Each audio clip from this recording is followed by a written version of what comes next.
Thank you, everyone.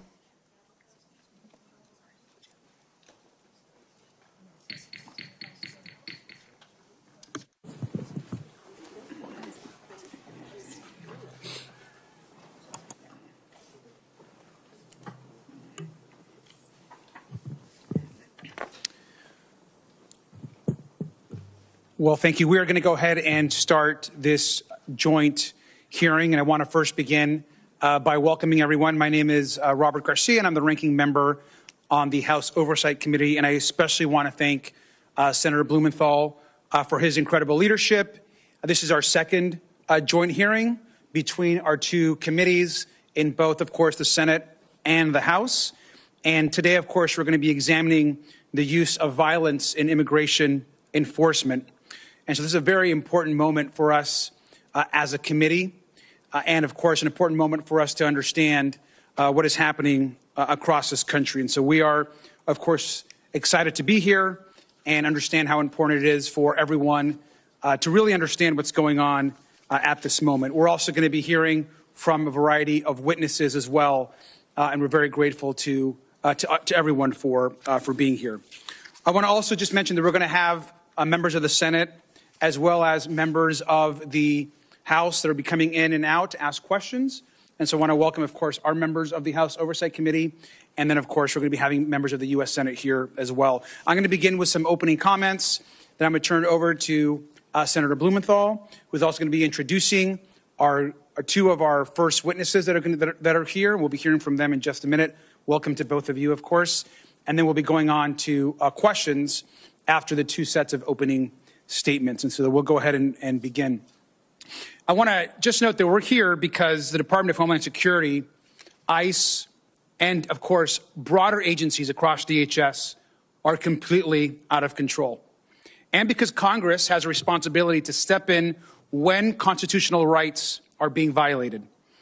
Now, in December, of course, Senator Blumenthal and I convened a hearing to call out the unlawful arrests of U.S. citizens detained by ICE and CBP.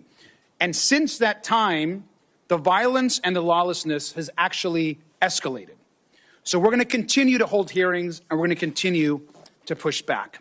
I want to begin by just showing this chart right here. Now, back in July, Donald Trump and Republicans passed a law that cut hundreds of billions of dollars from health care and food assistance. And they used that money to hire thousands of ICE agents who are now terrorizing cities and killing United States citizens. Now, this chart shows how they made ICE the highest funded law enforcement agency in the history of the United States. 10 years ago, the ICE budget was less than $6 billion. Last year, it was over $85 billion. And if you look at funding for the agency and look at what just happened in the last year, it is stunning to see how much we are spending across this country to terrorize, disfigure, in some cases kill U.S. citizens and people across this country. Now, Oversight Democrats have tracked, reviewed, and vetted over 470 incidents on our immigration enforcement dashboard, and 186 of them include problematic uses of force by agents. Now, these are not isolated mistakes. They are a clear pattern. And we know that's a tip of the iceberg. We're seeing ICE, CBP, other parts of DHS, all across our country terrorize communities. We've seen warrantless searches of homes and vehicles. We've seen folks arrested, detained with no criminal history. We've seen folks be sent to detention centers only to be released with no explanation as to why. Now, American citizens and innocent people have been brutalized, and our witnesses today will testify to that. And to be clear, we've seen people dragged from cars, beaten, gassed, attacked with crowd control weapons, blinded, like back in my home state of California, left with broken ribs, run off the road, beaten, injured, disfigured, and shot. Officers have been ordered to enter homes without warrants in violation of the Constitution. And we've also seen the federal government labeling American citizens as domestic terrorists, calling people, quote, assassins, and falsely claiming they intended to kill law enforcement, which we know, of course, has been untrue. We're seeing the results of policies set by powerful people of no respect for the Constitution, no respect for the law, no respect for basic humility.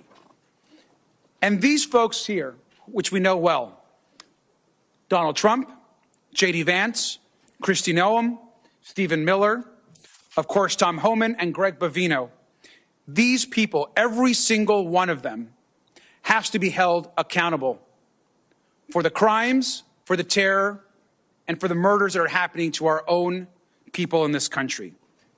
We're taking action today because the stakes could not be higher. Now, this morning, Oversight Democrats released our initial investigation into the killings of Renee Good and Alex Preddy.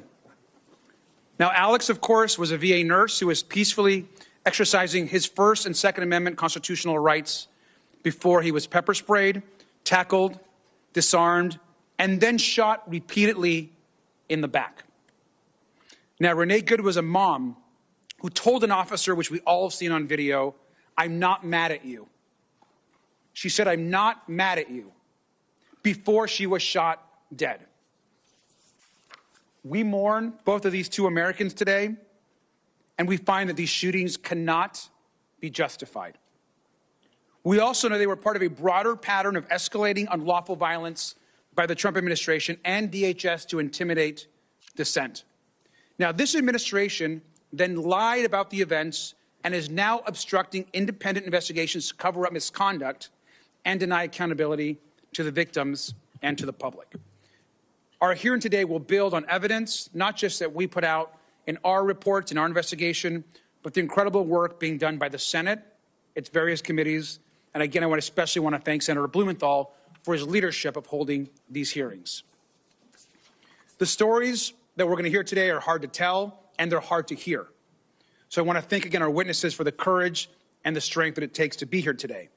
This is a step towards accountability, and we know that the courage, that the strength that you all have that are bringing is in light of what you're hearing from the administration.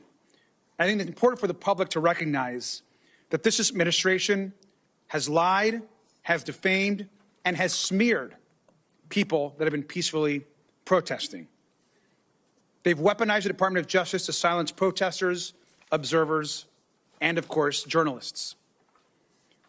But I also remind folks that Donald Trump won't be president forever. Kristi Noem won't be the secretary forever. And when you serve this country in an elected office or in uniform, you swear an oath to the Constitution. You pledge to work for all Americans. You don't get a license to kill, and there's no absolute immunity.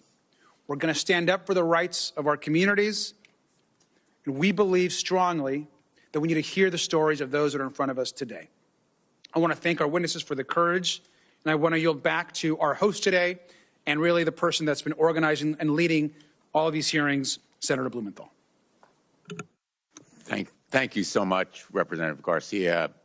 Working with you has been a great experience in partnership, and I am really gratified that we're going to continue our work, continue our investigation, continue our efforts to hold DHS accountable. This hearing is extraordinary and unprecedented, but so is the inhumanity and brutality that we've seen from a government agency. With us today are brave Americans who have come forward to speak truth to power. That phrase is overused, but truly it applies today. With us in spirit are also Renee Nicole Good and Alex Preddy, in spirit. They should be here in person, but they were murdered. They were murdered by their own government. They were killed in cold blood. And I can only imagine how painful it must be for you to see that image of your sister, which speaks to your courage, your guts, your grit and determination to be here. And you have won the admiration and gratitude of all of the colleagues here and many others and Americans throughout the country. The witnesses here bear the scars of government lawlessness and DHS brutality, mental scars as well as physical scars. They're here as the face and voice of Alex and Renee and of thousands of others who span the country and who have experienced this inhumanity. And let's be very clear. These stories are not just about Minneapolis. People here from all over the country. These stories span the country. The nation is Minneapolis. We are all Minneapolis. And these stories are a call to action. I was in this room just a few hours ago at a hearing of the Armed Services Committee. I sat on this dais as we heard from witnesses about our national nuclear security in the face of threats from enemies and adversaries abroad who have nuclear weapons. We are here about a matter of national security that is equally important to the one that we heard about this morning. The violence unleashed by the Trump administration against our fellow citizen can touch any American at any time, any one of you who are listening by live stream or C-SPAN or who are hearing and seeing this hearing. Whether you're going to a church clothing drive, to make a donation on your way to a doctor's appointment, or even heading home from dropping your 6-year-old son off at school. Real stories we will hear today. These stories, and far too many others, demand that every one of us stand up against the injustices and demand accountability. The directives underlying this lawlessness come from the top. Those pictures of the leaders that Representative Garcia showed you are ultimately the culprits here. They bear responsibility.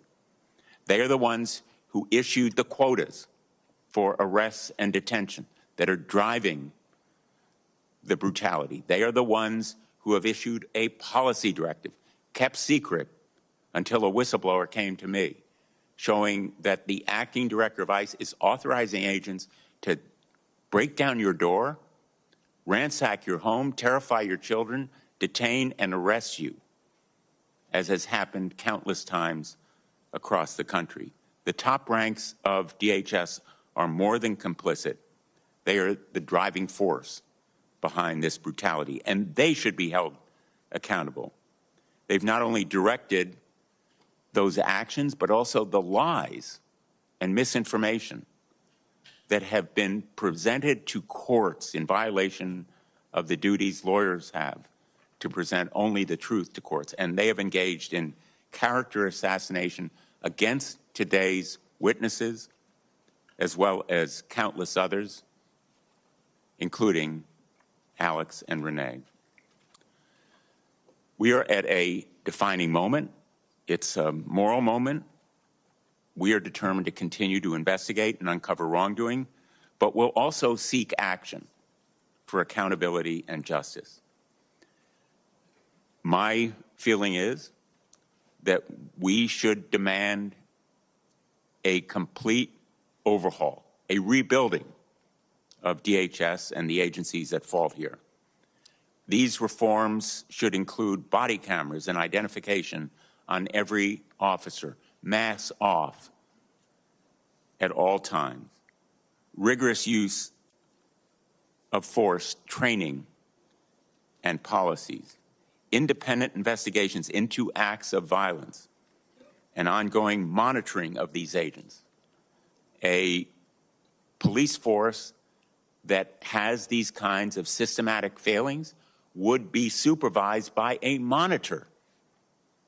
And we've seen it in Connecticut, as my colleagues have seen it in their states around the country. And most important for me, rights of citizens to seek redress, rights of anyone to have recourse in the courts to make sure that agents violating their rights are held accountable. If you go to your local police chief and ask, what are the norms? Every one of the demands that I've listed here is going to be recounted to you, including a right of action on the part of people to seek accountability. It can be done with 4 words. 4 words. In the current United States Code, 1983, all we need to do is add, when we say every person, under color of any statute, ordinance, regulation, custom, or usage, of the United States, of the United States, or any other state or territory. That basic responsibility ought to be the right of every citizen, because we know that rights without remedies are empty promises. If a local cop can be sued, so should an ICE agent or a CPB official. And so should Greg Bovino and Kristi Noem and Todd Lyons and Steve Miller, and yes, Donald Trump. There is a real need for a full accounting of what these agencies have done. Someday we should have a Truth and Justice Commission to investigate the systematic failings. But for right now, I can promise that I will not support another dime for the Department of Homeland Security unless there is this fundamental, far-reaching reform and restraint, in effect, a rebuilding of the agency. So Renee and Alex are not with us, but the silencing of their voices should strengthen our resolve to force change, to stand up for what's right, to show our neighbors, our communities, and the world that we won't let totalitarian tyranny prevail and fear crumble this great nation. One day, I think we will look back and hold ourselves accountable, whether we stood up and took stands. Luke Granger and Brett Granger are showing that courage and strength today. And they're here to share some words about their sister. Luke and Brent, on behalf of all of us, I want to express again our gratitude, and we offer our condolences. Words are inadequate, but just know from our hearts, we are with you in spirit for this devastating loss, and we thank you for being here today. And I recognize you now for your remarks.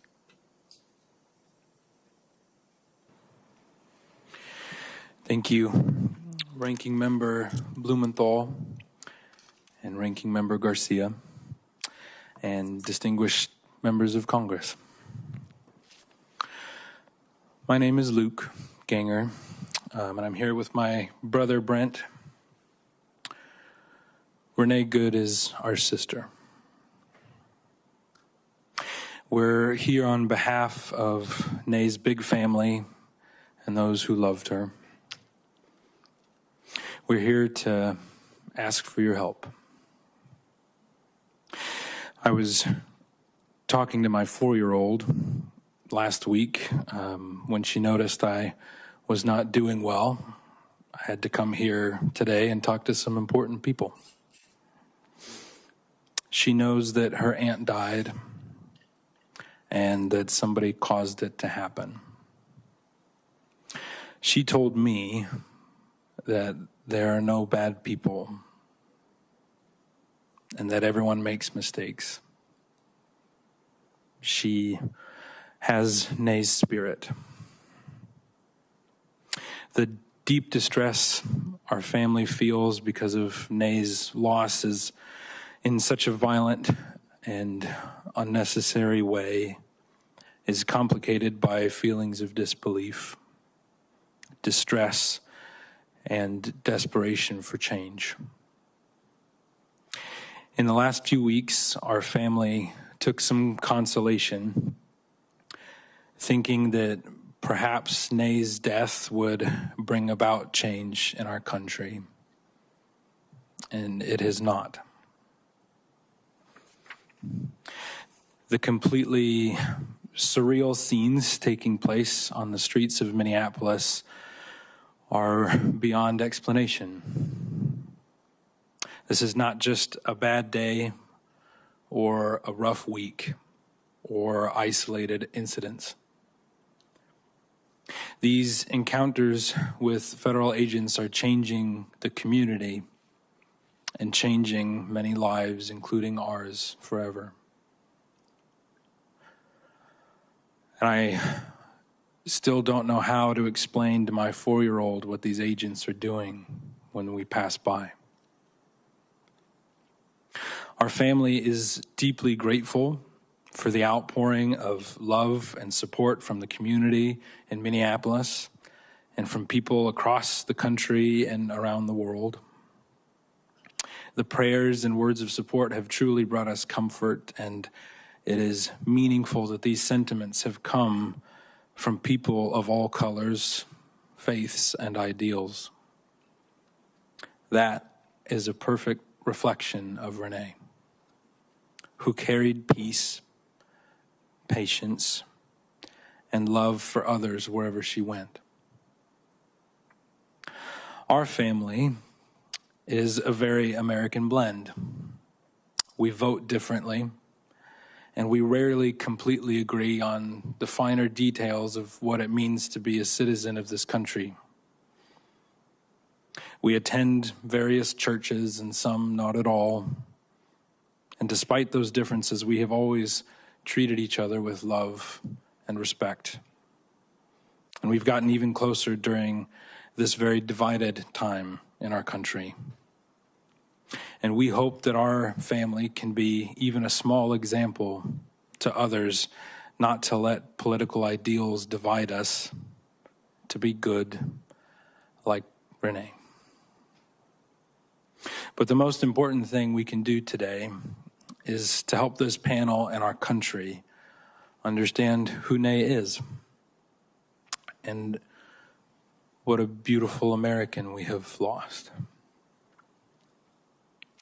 A sister, a daughter, mother, a partner, and a friend.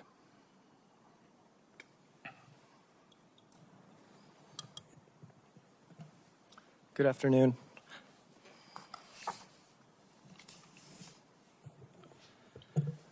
My name is Brent Ganger, and I'd like to share some thoughts from the eulogy that I gave on my sister's behalf this past Saturday. When I think of Renee, I think of dandelions and sunlight. Dandelions don't ask permission to grow. They push through cracks in the sidewalk, through hard soil, through places where you don't expect beauty, and suddenly there they are, bright, alive. Unapologetically hopeful. That was Renee. And sunlight, warm, steady, life-giving, because when she walked in a room, things felt lighter, even on cloudy days. Renee had a way of showing up in the world that made you believe things were going to be okay. Not because she ignored the hardship, but because she chose optimism anyway. She chose to look for what was good, what was possible, and what was worth loving. Renee loved fiercely, openly, and without hesitation. As a mother, Renee poured herself into love. The kind of love that shows up every day, that sacrifices quietly, that cheers loudly, that believes deeply. Her children were and are her heart.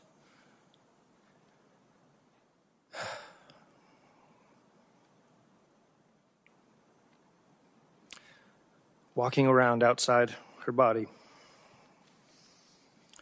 And she made sure they felt safe, valued, and endlessly loved. As a sister, she was constant.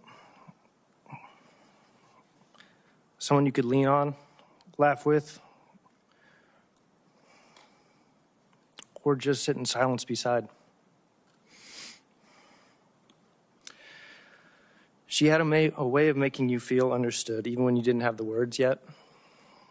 She didn't just listen, she saw you. She believed in second chances. She believed tomorrow could be better than today.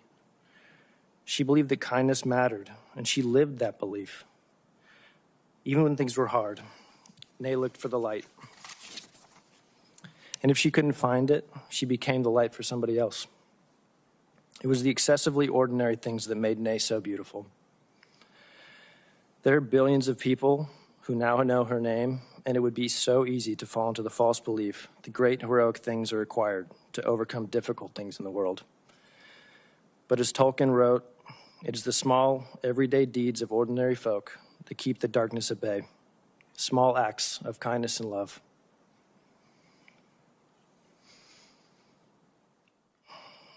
That's why the image of dandelions feels so right. People try to pull them up, overlook them, dismiss them, but they keep coming back, stronger, brighter, spreading seeds of hope everywhere they land. Renee planted those seeds in all of us.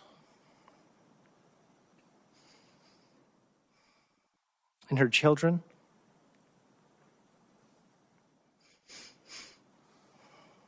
in her family,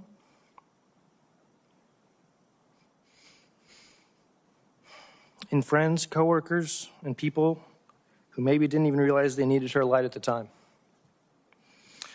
And sunlight. Sunlight doesn't ask for recognition. It just gives.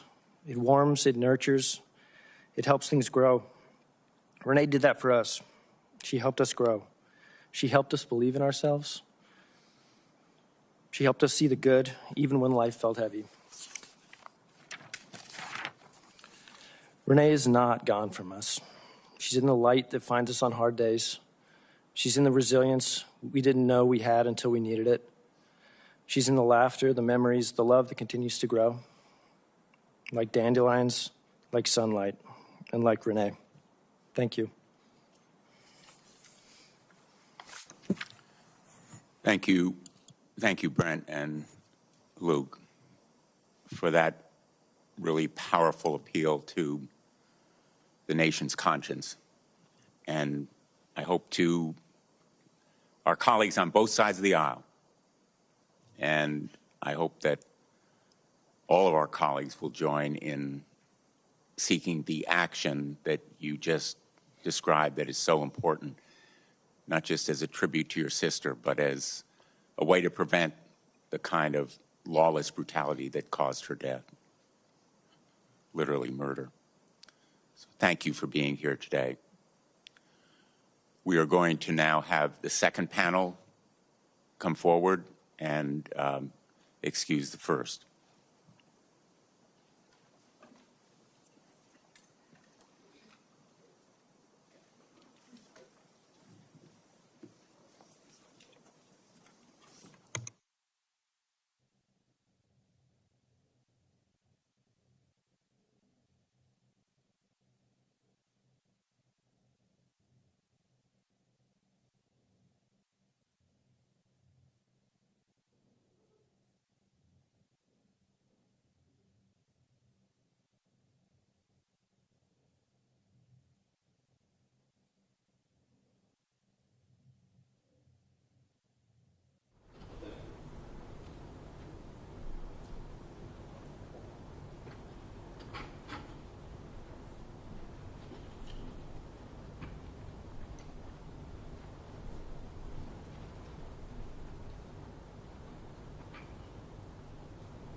We're ready to begin the second panel. I want to welcome all five of you and reiterate our thanks to every one of you for being here. Everything that I said about Brent and Luke could apply to every one of you.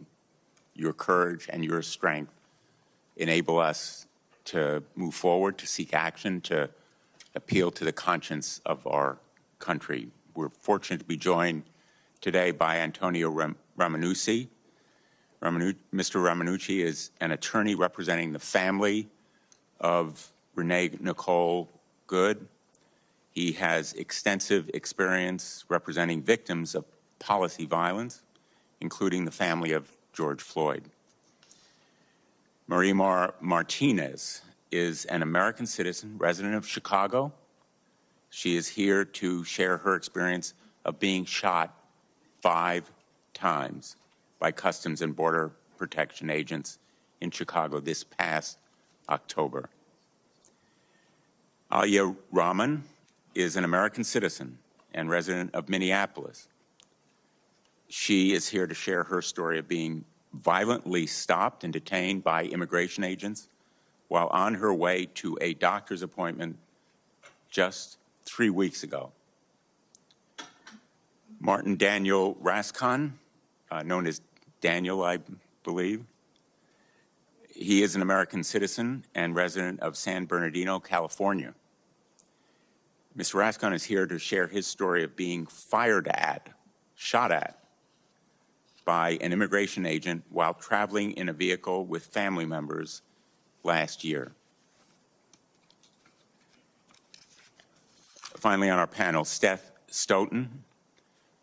He is a former police officer and professor at the University of South Carolina School of Law, where he is faculty director of Excellence in Policing and Public Safety. He is here to share his expertise about the proper methods of policing, including when and where it is appropriate for police to use force. Mr. Ramanucci, we'll begin with your testimony. Ranking Member Blumenthal, Ranking Member Garcia, and distinguished members of Congress. My name is Antonio Ramanucci, and I am a civil rights and tort litigation attorney with the deep honor of representing the Renee Good family for her tragic shooting death by federal agents in Minneapolis. I have handled excessive force cases across the country for decades. My colleagues and I are deeply distressed at these invasions onto fellow Americans' civil rights by our own government that have gone well beyond the initial scope of removing criminals. The occupation by ICE and CBP in our cities is way beyond their mission, leading to unnecessary provocation that causes needless harm and death. These operations in multiple states have routinely and consistently included violations of the Constitution. We call for an immediate end of false narratives by federal officials about the victims of excessive force. The character assassinations and conclusions before an investigation has been started, let alone completed, must stop. In America, our leaders must be held to a standard of truth and responsible speech. There is no such thing as absolute immunity, and that perception leads to agents who behave with absolute impunity, leading to exaggerated and violent, provoked encounters with people.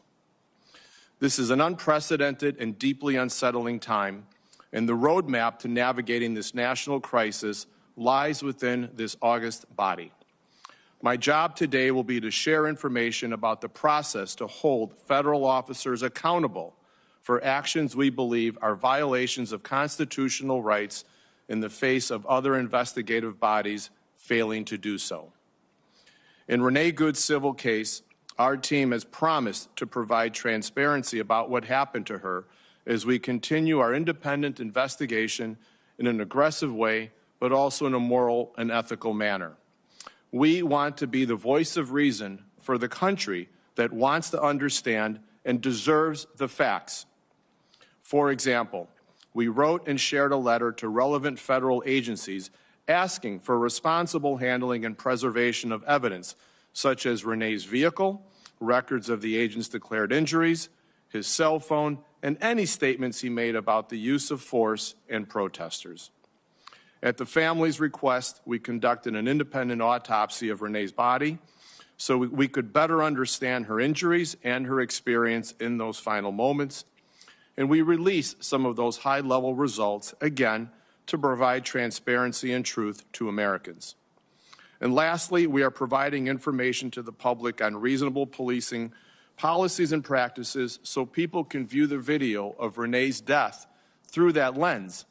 The lens is a wide-angle one where the totality of circumstances must be viewed and not just one frame. The United States legal system allows for individuals to pursue civil justice with the suit against a city, county, or state for the conduct of its officers and against the officers individually. These types of legal claims are made under what is called 42 U.S. Code Section 1983. This was part of the Federal Civil Rights Act of 1871 and is essential for accountability when an officer behaves unconstitutionally. Keep in mind that this act is 155 years old and desperately needs an amendment. However, similar legal action against federal law enforcement officers like ICE or Border Patrol is not currently allowed under Section 1983.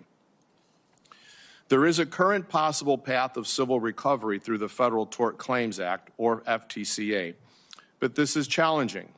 It requires first the filing of a claim with the government agency that has harmed you, and then waiting up to 6 months for a reply.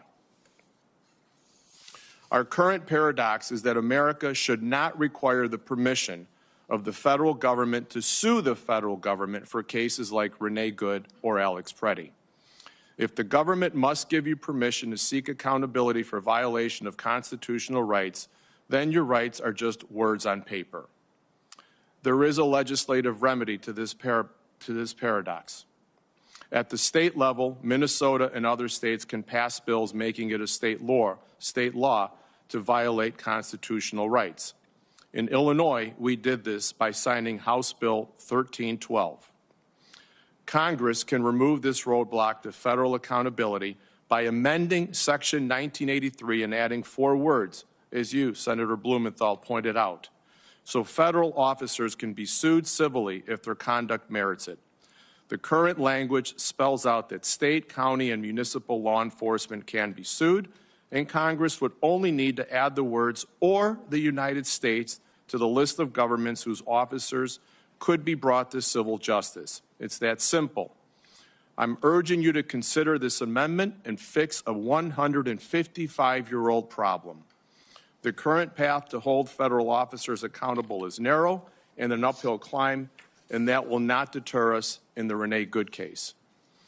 Please, let's not repeat a very recent moment in history when we said never again, and having Congress miss the opportunity to pass harm-stopping legislation seeking accountability when the law requires.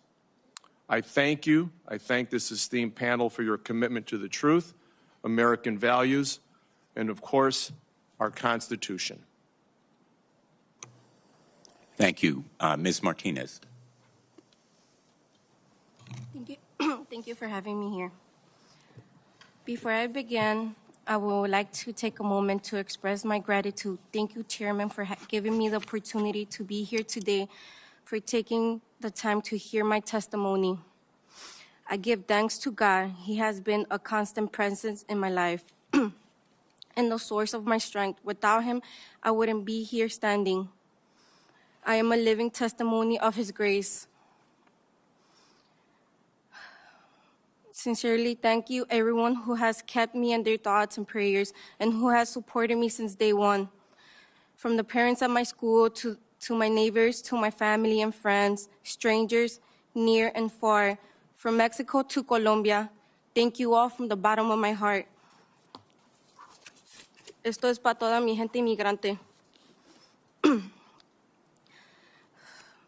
My name is Marimar Martinez. I am a first-generation Mexican-American. As a survivor of this administration actions, as an advocate for those who do not have a voice, those that are pleading for justice, living in fear, and those who are asking for meaningful change and accountability. I come from a beautiful family full of immigrants. I am proud of my roots. I am born and raised in Chicago, Illinois, where I learned the values of resilience, community, respect, love, and hope. Those lessons have shaped me since childhood and continue to guide me through my adult life. On October 4, 2025, those values were tested when my life was nearly taken by my own government. This testimony is my attempt to give voice to an experience that words struggle to hold, but silence cannot justify. On Saturday, October 4, 2025, I woke up tired but committed to doing the fall cleaning I promised myself I would do that day. After 2 hours, I had successfully filled an entire bag of good quality clothes and shoes I wanted to take to donate to my local church. After a quick shower and a cup of coffee, I put the bag of clothes in the back of my car and headed towards the church. As I was getting close to the church, I noticed a SUV that appeared to be similar to the Border Patrol vehicles that had been invading our Hispanic neighborhood. In the previous week, I got a quiet but firm sense that something wasn't right. As I passed the vehicle, I noticed an overlight in the front windshield, no front plates as required in Illinois, and an out-of-state license plate in the back. I then noticed a uniformed Border Patrol agent in the vehicle. As a 30-year-old USA citizen with no criminal history, I believed that I had nothing to worry about, but I was concerned for my friends, neighbors, based on the well-publicized incidents involving Border Patrol agents in our community over the past few weeks, arresting anyone with brown skin for no legitimate law enforcement reasons. For the next 15 to 20 minutes, I followed these Border Patrol agents through my neighborhood, honking my horn, shouting out "La Migra," to warn my neighbors about the presence of these agents who have been terrorizing our community over the past few weeks. As I did this, my neighbors standing on the porches and sidewalks joined in on this spontaneous life alert system and began setting off their car alarms to warn other neighbors. As the Border Patrol vehicle turned on Kedzie Avenue, I continued to beat my horn and warn my community. As we approached the intersection of 39th and Kedzie, my vehicle was 2 to 3 feet to the left of the Border Patrol vehicle. He started to swerve into my lane as he was driving. I made eye contact with the driver of the Border Patrol vehicle and watched as he turned the steering wheel once again to his left and sideswept my vehicle. I immediately froze, slammed on the brakes, and stopped my car. The Border Patrol vehicle stopped just 1 to 2 car lengths ahead of me. It seemed like time stopped. I knew from watching the news coverage of other Border Patrol encounters in Chicago that I was in danger. I watched the vehicle of Border Patrol agent killing Silverio Villegas Gonzalez just 3 weeks prior. I knew I had to get to safety before I was dragged from my car and likely beaten or killed. I drove forward and went around the Border Patrol agents, who jumped out of his car and pointed his gun at me. I moved to the far left lane, striking the curb on the far left side of Kedzie.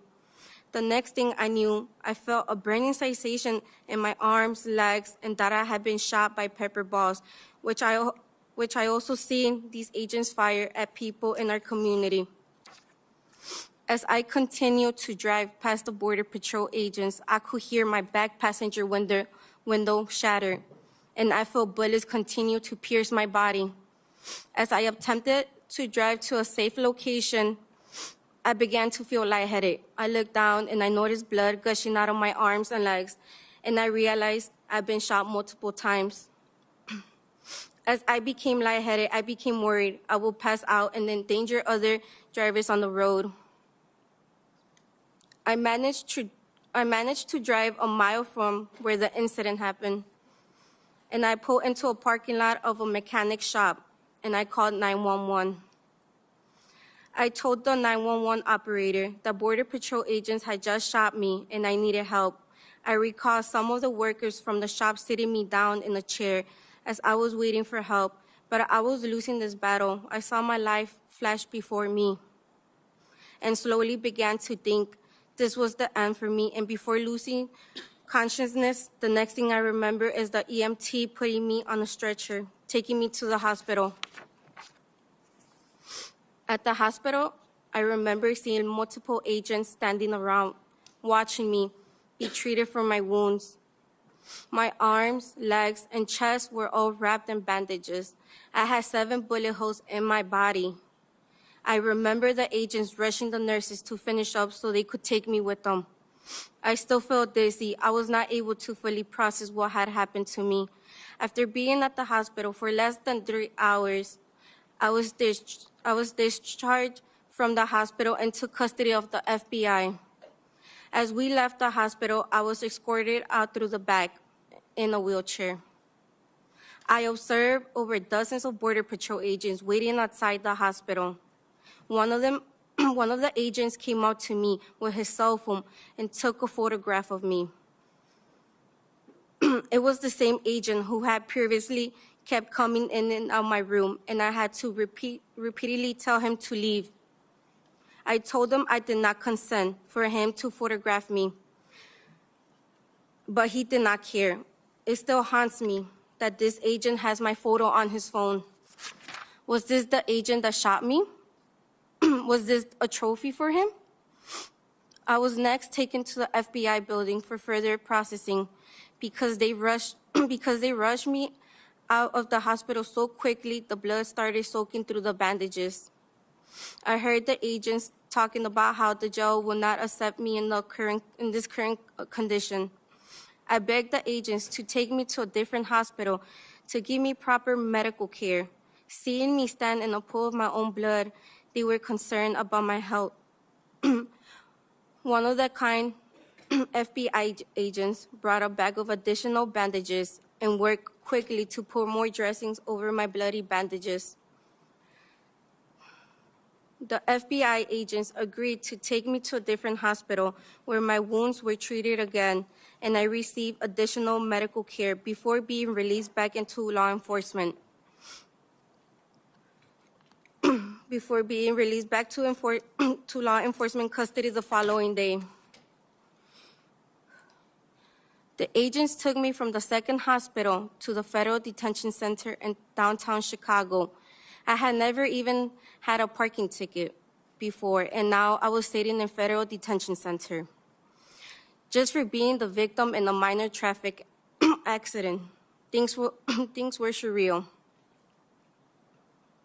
The news in the jail that evening had my story and was being called a domestic terrorist. They said I quote-unquote rammed federal agents. I was in shock. If they only knew I was a month away from paying off my truck and I would never intentionally damage my vehicle, much less be crazy enough to hit a law enforcement. On Friday, I was teaching the young children at the Montessori school, and we were singing and dancing and getting ready for spooky season, preparing fall activities to do the following week. And on Saturday, my own government was calling me a domestic terrorist, and I was in federal detention centers with the bullet holes all over my body. I went to court on Monday, and I met my attorney, Christopher Parenti. He told me the government was trying to have me kept in jail until the trial because they claimed I was a danger to the community. I told them I had never been in trouble before and that the government claims were all wrong. I looked around the courtroom and I recognized over dozens moms and dads from the Montessori school, along with my boss and most of my family members who came to support me. I heard my attorney tell the judge that he had received over 50 letters from the moms and dads from the kids, all describing me as caring, loving, empathetic teacher, the exact opposite of a domestic terrorist. I heard the government describe me as being armed, even though I knew my gun was always inside my snap-closed holster at the bottom of my purse, where I always kept it.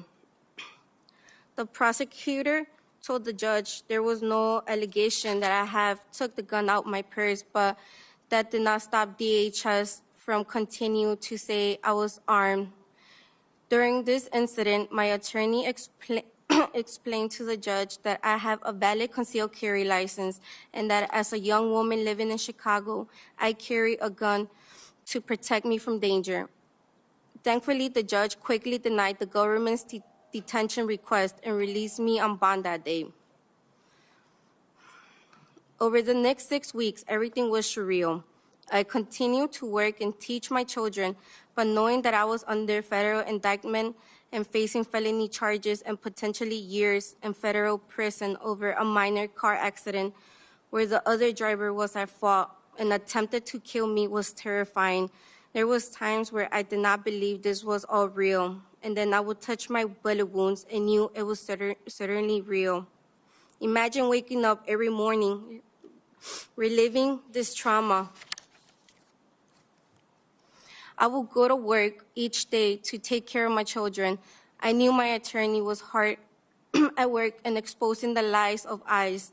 I knew the truth of what happened. The agent swerved into me. The agent shot me as I drove away from him. My attorney and his investigators found videos, evidence demonstrating the agents were lying.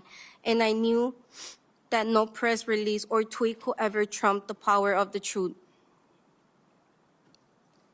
2 weeks before the government dismissed all the charges in my case, I sat in federal court and watched from 20 feet away as the Border Patrol agent who attempted to kill me testified at a hearing. Agent Charles Exum. Charles Exum, my attempted executioner, was Charles Exum. I hope the government does not consider my use of his name here to be considered doxing. But I think it is important now that the truth is out of this case is exposed, that people know his name, Charles Exum. Exum was in the courtroom testifying, attempting to weave a coherent story explaining why he took his vehicle that I allegedly rammed out of the secure FBI evidence garage and drove it back to Maine, where the Border Patrol on-site mechanic was ordered to buff out the damages of the vehicle. This was all done prior to me or my attorney having the ability to examine the vehicle. Because he did this, no expert witness will ever be able to prove that it was Exum who swerved into my vehicle. Watching Charles Exum testify made me sick to my stomach. I grew up revering law enforcement. Prior to this incident, I had great respect for local and federal law enforcement. I knew every day they put their lives on the lines to keep me safe, to keep the kids at my school safe. And I thought to keep everyone in our community safe. But seeing what ICE was doing in our community at this time changed my view of law enforcement. This administration has misled the American people by claiming it will focus on the quote-unquote worst of the worst, while their actions show otherwise. Evidence from these operations, including statements made under oath, reveals a pattern of misleading the public. The government told the people they were targeting the worst of the worst, but their actions demonstrated otherwise. They are not targeting the worst of the worst. They are targeting individuals who fit a certain profile, who simply have a certain accent, a non-white skin color, just like me. This raises serious concerns about fairness, discrimination, and abuse of authority. The lack of accountability for these actions is deeply troubling. We, the people, are tired of this misconduct and demand transparency and accountability. Seeing Charles Exum sit in federal courtroom and lie about what happened that day completely eroded all my trust in law enforcement. I know just because Exum is not telling the truth that I cannot hold that against all other law enforcement. But to be honest, I don't know if I will ever view law enforcement the same way again. As my attorney showed the court the disgusting text messages Exum sent to his fellow Border Patrol buddies, literally bragging about how many times he shot me. I got sick to my stomach, seeing how a federal law enforcement officer will talk this way about shooting me, a woman who he swore into. Was both eye-opening and heartbreaking. Thankfully, I survived Exum's attempted murder of me and was able to shine a light on his lies. But what about all the others who either did not survive or were not fortunate enough to have videos proving the agent's lies? I know deep down this was God's purpose in having me survive Exum 5 bullets. It was for this moment to happen so that the world could see these text messages, which were a window into the soul of the USA Border Patrol at this critical time in our country's history. 14 days after Exum was confronted with his own disgusting text messages, my attorney called me with the wonderful news that the government was dismissing all my charges against me.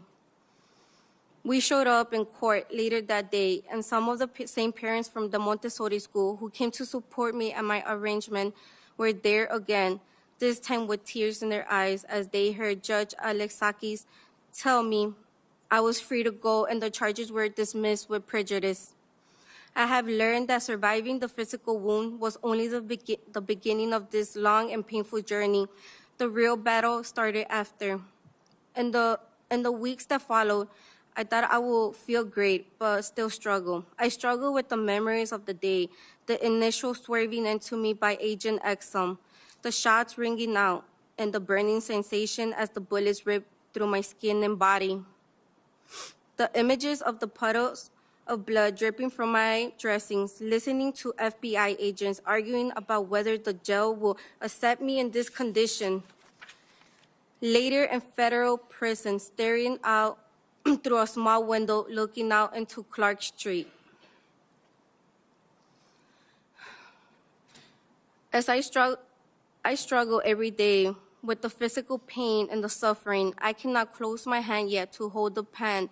I try to play with the children at my school, and I am in significant pain as I attempt to do things I was easily able to do before October 4. I attend weekly physical therapy sessions to work on these issues and hope one day I can move in the same way I was able to move prior to October 4. I know that what happened to me in the matter of seconds on October 4 will unfortunately be with me for a lifetime. The physical scars will always be there in the mornings and evenings when I get dressed and I stare at my body, now permanently disfigured by the 5 lead bullets Exum fired into me. They will be there this summer when I head to the beach with my dogs and family. They will be there when I get down on the floor with my students and work with them on their motor skills. And perhaps even worse, the mental scars will always be there as a reminder of the time my own government attempted to execute me, and when they fell, they chose to vilify me. I am Renee Good. I am Alex Preddy. I am Silverio Villegas Gonzalez. I am Keith Porter. They should all be here today. I know each of them would trade my bullet wounds a lifetime of mental distress and a heartbeat to be able to be back with their loved ones this afternoon. And we must also remember the countless other souls who lost their lives at the hands of these entrusted with authority.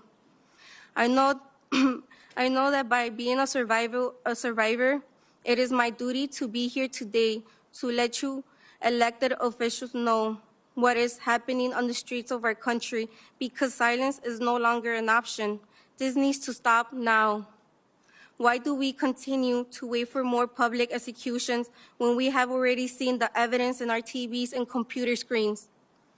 We have heard the testimonies. We have watched the pain unfold in real time. How many more lives must be lost before meaningful action is taken?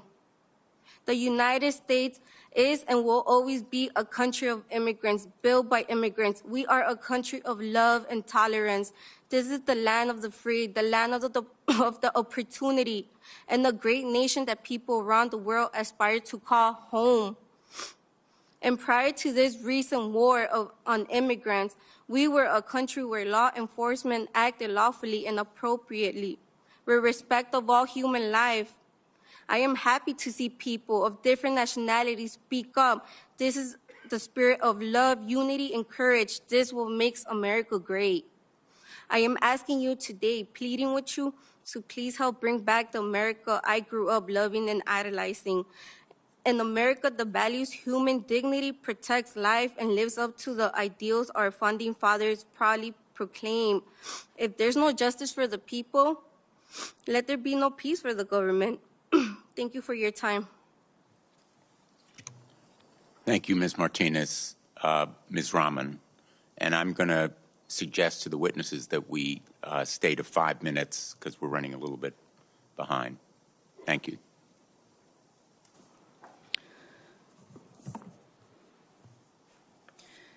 Thank you, members, for taking time to be here today, and thank you, staff, for making this happen.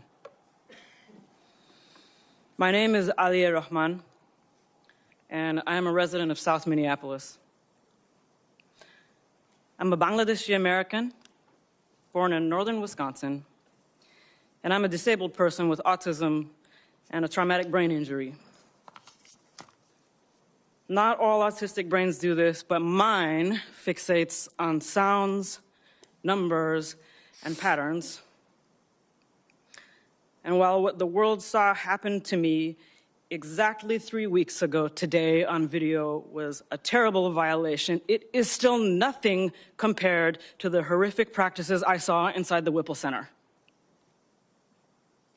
So I am here today with a duty to the people who have not had the privilege of coming home, and I offer this data because these practices must end now.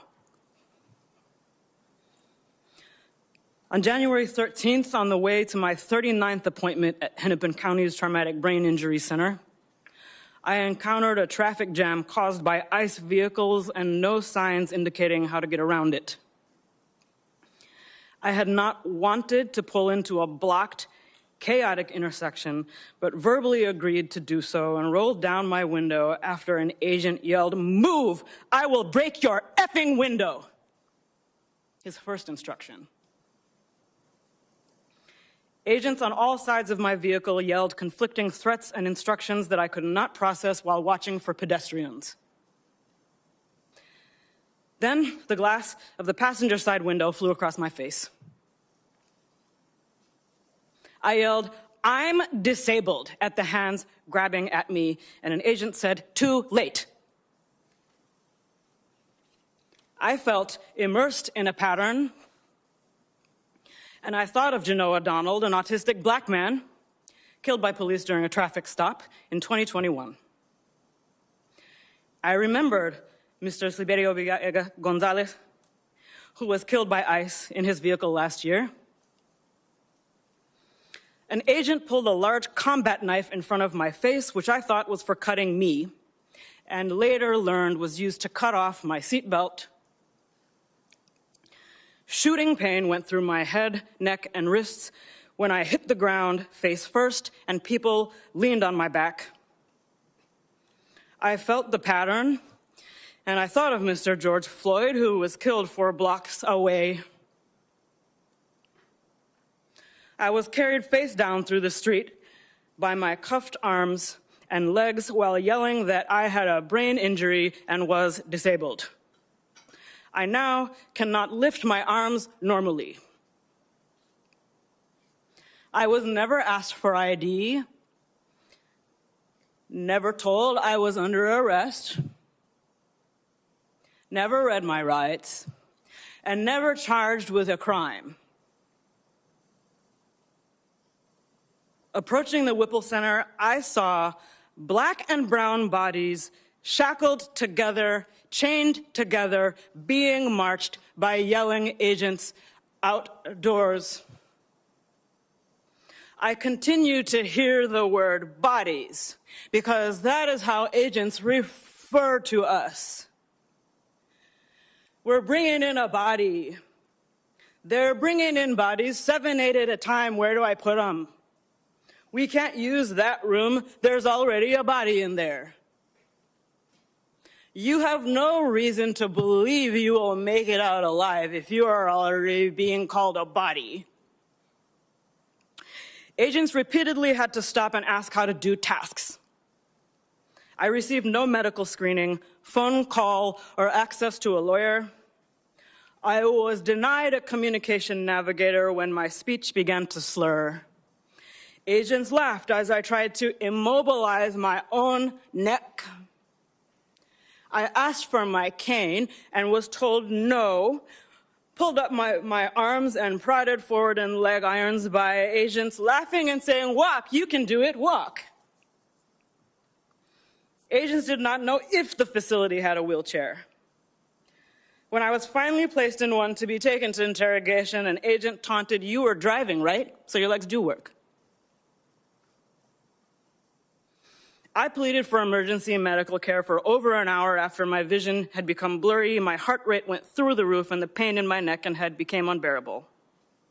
It was denied. When I became unable to speak, my cellmate pleaded for me. The last sounds I remember before I blacked out on the cell floor were my cellmate banging on the door, pleading for a medic, and a voice outside saying, "We don't want to step on ICE's toes." When I opened my eyes at Hennepin County's emergency room, I learned I was brought there to be treated for assault. The impacts of DHS detention on my physical, mental, and financial well-being and safety have been very severe, but I do not deserve more humane treatment than anyone else, U.S. citizen or not. And I am here today with a strong spirit and a duty to the many people who haven't had the privilege to tell their stories or see their loved ones come home. I am extremely distressed by the pattern that violence from law enforcement has been happening to Black and Indigenous communities for centuries, and to DHS survivors for over 20 years. We call ourselves a civilized nation, but we lack rules and accountability around what a person claiming to be law enforcement is permitted to do to another human being. I am not afraid, and I'm not afraid to keep working on this problem even after ICE is gone. Thank you for your time. Thank you, Ms. Rahman. Mr. Rascon. Hello. Hello, good afternoon, and thank you for allowing our story to be heard. I am Daniel Rascon, a 23-year-old U.S. citizen from SoCal. I'm the eldest of 3 brothers and father to a nearly 3-week-old baby girl. I operate a forklift for work and currently have my CDLA license and dental assisting certification. I'm no celebrity, but I am loved by many in my community, and there are many that I love and I'm thankful for. The morning of August 16th, 2025 would quickly become unforgettable, especially because my future father-in-law, Francisco Longoria, wanted me to run an errand with him and his son, Jonathan, when all I really wanted to do was just sleep in. We took Jonathan's truck with him sitting in the passenger seat, Francisco driving, and me sitting behind Francisco, when we were just 2 minutes away from home. At 8:49 a.m., 2 unmarked trucks suddenly boxed in our car. I had been looking down at my phone, but when our car abruptly stopped, I looked up thinking we must be at a red light or in a traffic jam. But to my surprise, I was instead met with four men in face masks, sunglasses, and baseball caps, and guns drawn, pointing straight at us, walking towards our car.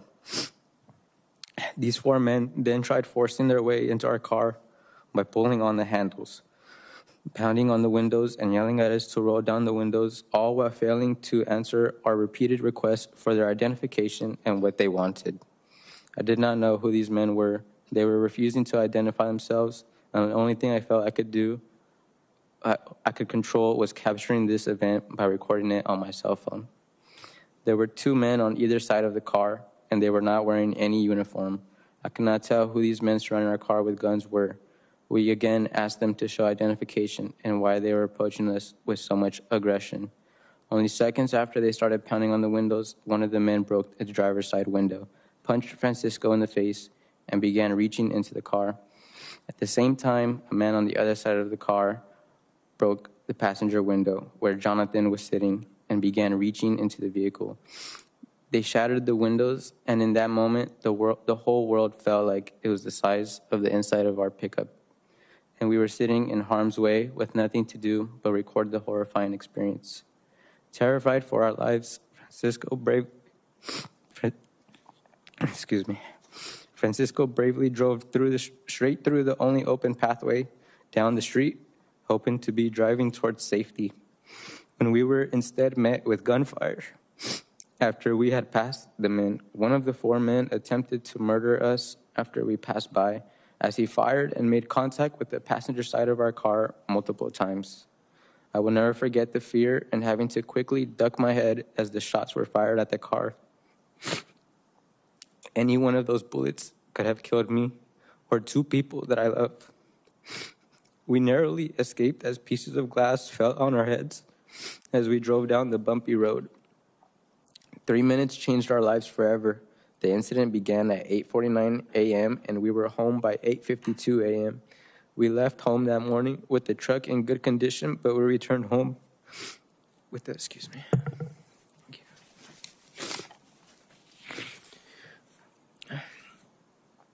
I'm sorry, hold on. What was that? We were in, sorry, I lost myself here. Yes. We were home by 8:52 a.m. We left that morning with the truck in good condition, but we returned home with a truck that had 2 shattered windows and bullet holes. We then called 911 to report that 4 men who were hiding their identity assaulted and shot at us. By 9 a.m., a police helicopter was flying over our property. Next thing we know, local officers showed up at our home, handcuffed Francisco, put him in the officer's car, and began individually questioning us. The officers then allowed the same 4 men who had just attacked us to come to our home. Those 4 men were asked to identify who they were looking for, but they had zero idea as to who they were even targeting. Pointing to me as the driver, these masked men had just shot at us, and they were now in our home, treating us as the people who had done something wrong. The man who shot at us went to my future brother-in-law, asked him questions about the video we took of their attack, and lied, saying those were not shots. When the officers left our home almost 3 hours later, we were told that the FBI would continue the investigation. However, almost immediately after the officers left our home, 2 men walked up to our gate and told us to let them in. We could immediately tell this was not the FBI, but instead ICE and HSI agents. The HSI agent then said, "Is he here?" But they never clarified who he was. I said we were told the FBI would be coming and we would be waiting for them to arrive. The HSI agent looked at me and said, "For all intents and purposes, we are the FBI." As time passed, more and more ICE and HSI agents arrived in unmarked vehicles with no license plates. They had gear on and walked around our home with submachine guns, assault rifles, and holstered pistols, making sure to keep their hands on their weapons for fast drawing. The agents blocked every exit out of our home and shut the entire block of our neighborhood. More than 20 HSI ICE agents and more than 30 police officers were brandishing weapons ranging from paintball guns to a manned drone flying and mapping out the layout of our home. Our home that used to be our safe place, now being used as a weapon against us to trap us and take advantage of our surroundings. Once the agents finished asking us questions and watching our recordings of the terrifying event, they left, but we no longer felt safe. We didn't feel like we could leave our home or operate normally in the world. How do you move on from knowing someone tried to kill you and people you love for no reason? Then just 2 weeks later, on August 28th, 2025, I was sleeping on the couch when I was woken up at 4 a.m. by horrified family members telling me that men were entering our property through our gate and surrounding our entire home. These men had weapons, were wearing night vision goggles, and utilizing a bright green laser beam from their assault rifles. An armored truck was in front of our house, and one of the men used a megaphone to announce we needed to come outside of our home with our hands up. Our hearts were racing, and we tried getting everyone in the house awake since it was the middle of the night. Again, we were placed in a position of pure terror and did not know what to do. We called our lawyers because we did not understand what was happening. But then the men breached our front doors by breaking the locks and yelling that we needed to come out of the house with our hands up. The agents pointed the bright lasers attached to their rifles at each of us inside the home. They even pointed their weapon at my fiance, who was pregnant at the time. We kept telling them she was pregnant and we would comply. I was surrounded and trapped in a room full of the ones I love and fearing for every single one of our lives. We kept asking for a warrant, and eventually they showed one, and we listened to their commands.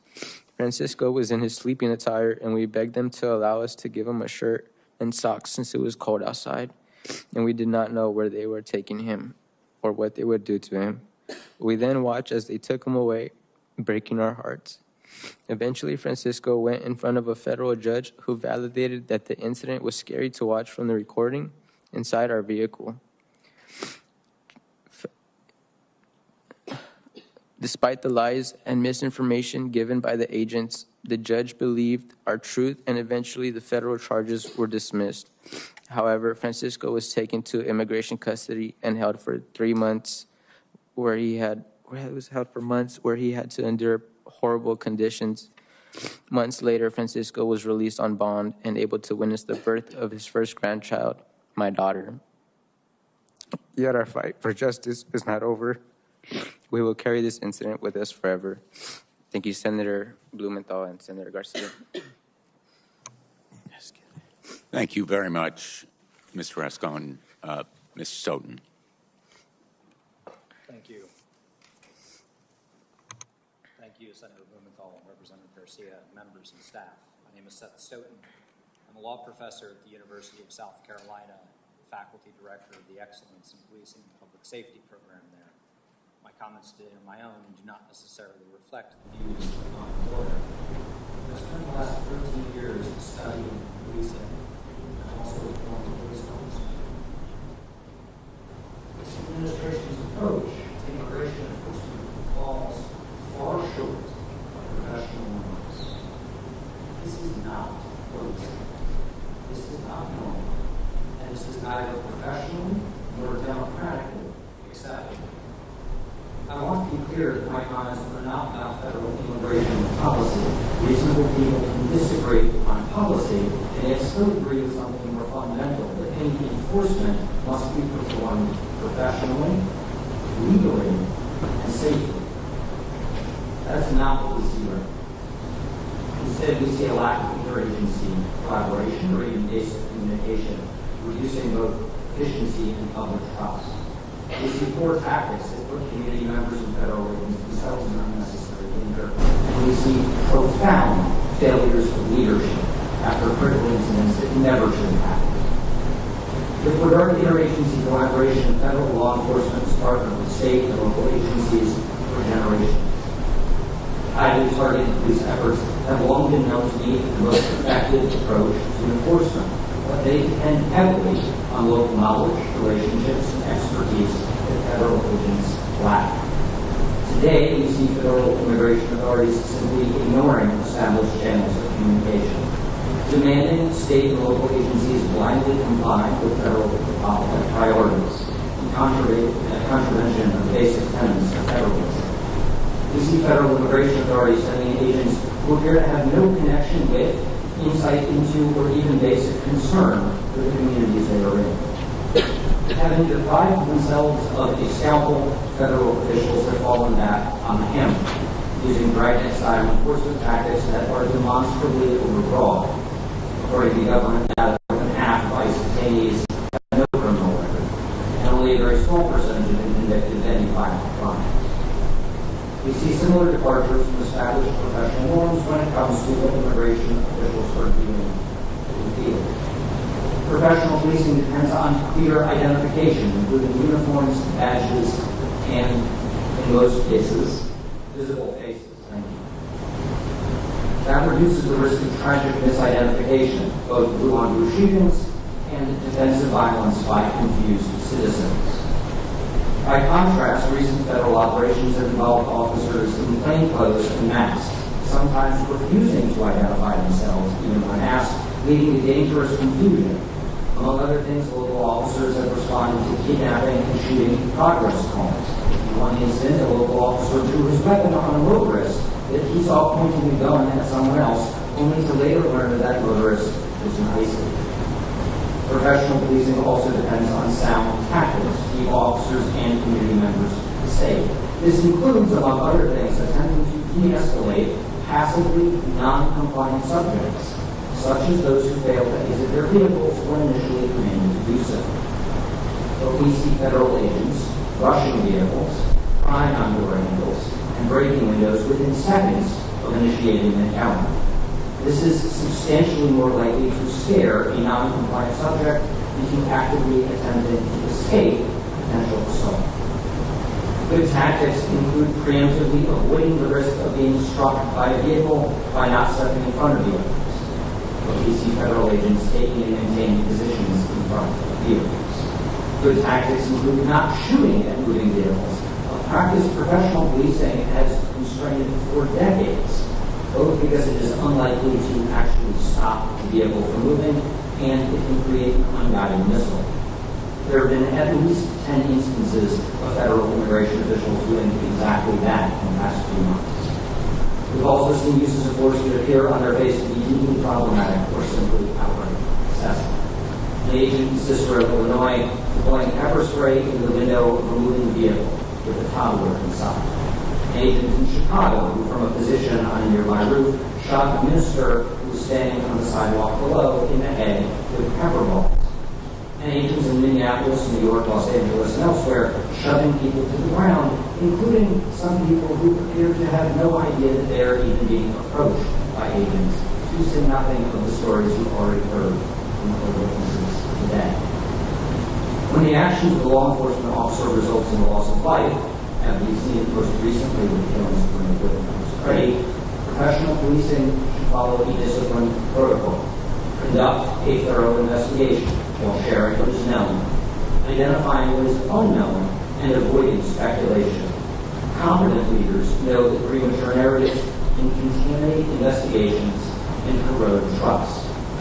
But we've seen senior officials issue definitive, exonerating conclusions within hours of an incident, far sooner than it would be possible with any careful inquiry. We've also seen public claims about absolute immunity that are legally incorrect. These statements signal that any oversight is purely performative, that accountability and outcomes are preordained. More troublingly, we've seen traditional accountability mechanisms sidelined in ways that repeatedly prompted resignations by experienced attorneys and investigating agents. This is an extraordinary warning sign that critical safeguards are being bypassed or weakened. We are in a terrifying position of seeing federal agencies unwilling or unable to conduct the kind of thorough, meticulous investigations that these incidents demand, or even denying that any investigation is necessary, when we can plainly see that it is. Abandoning these long-standing principles, threatening state and local officials, sidelining highly experienced and deeply dedicated public servants, precluding accountability by actively including any meaningful review, these are not normal decisions. History suggests that these are the hallmarks of authoritarianism. These deviations from long-standing professional norms should be deeply concerning. Equally concerning is the effect that this administration's approach will have in the future as thousands of ICE agents who have recently been hired or who are going to continue to be hired will eventually change jobs, moving into other aspects of federal law enforcement or taking jobs with state and local agencies. What we're seeing right now is not normal, but if it is not addressed, it will become normal. And that will send professional policing back decades at a cost will be in lives. Thank you for your time. I look forward to the Thank you, Professor Stone. I'm going to turn to Representative Garcia. He will ask the first round, then we'll go back and forth between the House and the Senate. I want to express my appreciation for the tremendous turnout that we have today. We're going to have 4-minute rounds because we have so many people and we have limited amounts of time. Representative Garcia. Thank you. I want to just begin by thanking all of our witnesses. Each of your stories has been very, honestly, hard to hear. Like many of my colleagues, I'm enraged by what you've all had to go through. I'm so sorry that the stories are horrific, and I promise you that every single one of us, whether it's the House or the Senate, we will hold all of those that cause you harm accountable. You all deserve justice and you deserve peace. And it's horrific that anyone in our country has to go through what you have all been through, and I'm so sorry. We know that they're calling some of you and Americans across this country terrorists and anarchists. And I want to be clear that President Trump and his administration continue to lie about what they're doing over and over again. I want to start with Ms. Martinez. You shared a heartbreaking story, and I just want to go over some information on the record again to be very clear. You were shot 5 times, which is terrifying and horrific. Your own government called you a domestic terrorist. Is that correct? Correct. And you're not a terrorist, of course, correct? No, I'm not. You're a teacher, is that right? Mm-hmm. Yes, correct. You were convicted of no crimes, is that correct? Correct. Have you ever been convicted of a crime? Never. Never been convicted of a crime. But the government kept calling you a domestic terrorist even after all the baseless criminal charges against you were dismissed, is that correct? Yes, correct. Would you agree that the government is trying to intimidate protesters and to encourage more violence? Yes. Is it true that in the body cam footage, the CBP officer told you to, and I'm so sorry for saying this, the officer told you to, quote, do something, bitch, before he fired? Yes. It's disgusting, shameful, and it gets worse. Ms. Martinez, these are images of texts sent by the agent who shot you. And they're actually disturbing to read, but I think it's important for the public to see this. The agent linked an article about your shooting and texted, read it. 5 shots, 7 holes. I fired 5 rounds and she had 7 holes. Put that in your book, boys. Oh, well, it is what it is. Shit happens. This is someone that works for the United States government. I fired 5 rounds and she had 7 holes. Now, he was talking about you, and it's our understanding that he was actually bragging about his aim shooting an unarmed American citizen. Is that right? Correct. I'm so sorry, Ms. Martinez. DHS has allowed the agent who shot you to remove evidence and to potentially destroy it. Is that correct? Correct. They're actively working to deny you justice to an American citizen who's been shot and almost murdered. I'm so sorry. I want to turn to Ms. Rahman very briefly. The government, and I'm sorry, it's important that, of course, that those are watching can see this. I'm going to turn this for a minute. I'm going to turn over to Ms. Rahman. Thank you. The image above you just saw, Ms. Rahman, we've taken it down, of course. Ms. Rahman, you were literally just driving to a doctor in your own city. Is that correct? That's correct. You shared that when officers were yelling at you, that you thought about others who had been shot. Is that correct? Yes. You told officers that you were disabled. Is that correct? Yes, many times. You were still brutally arrested, denied medical care, and you lost consciousness in your cell. Is that correct? That is correct. Horrific, outrageous, and I'm so sorry that this happened to you. And I would encourage the American public to view the photos of what happened to Ms. Rahman, which are very hard to see. These agents are unleashing violence against people across our country. And I have one final picture as I close. I want to remind the American public of Stephen Miller. There is probably no single person in this government has done more damage and more harm to people across this country, immigrants and U.S. citizens, in the terror that is happening across this country than this man right here. And it's our job as a House, a Senate, and a united Congress to hold him responsible for the crimes that are happening to United States citizens. As a country, we have to do better. And with that, I yield back. Thank you very much. I want to express my apology as well. But the person who really owes you an apology is Kristi Noem. And the leadership of that agency and the President of the United States owes you an apology as well. I'm going to hold up the same poster that Representative Garcia just asked you about. We thought alike. Great minds think alike. Ms. Martinez, Charles Exum. That's what Charles Exum had to say about shooting you. What would you say to Charles Exum?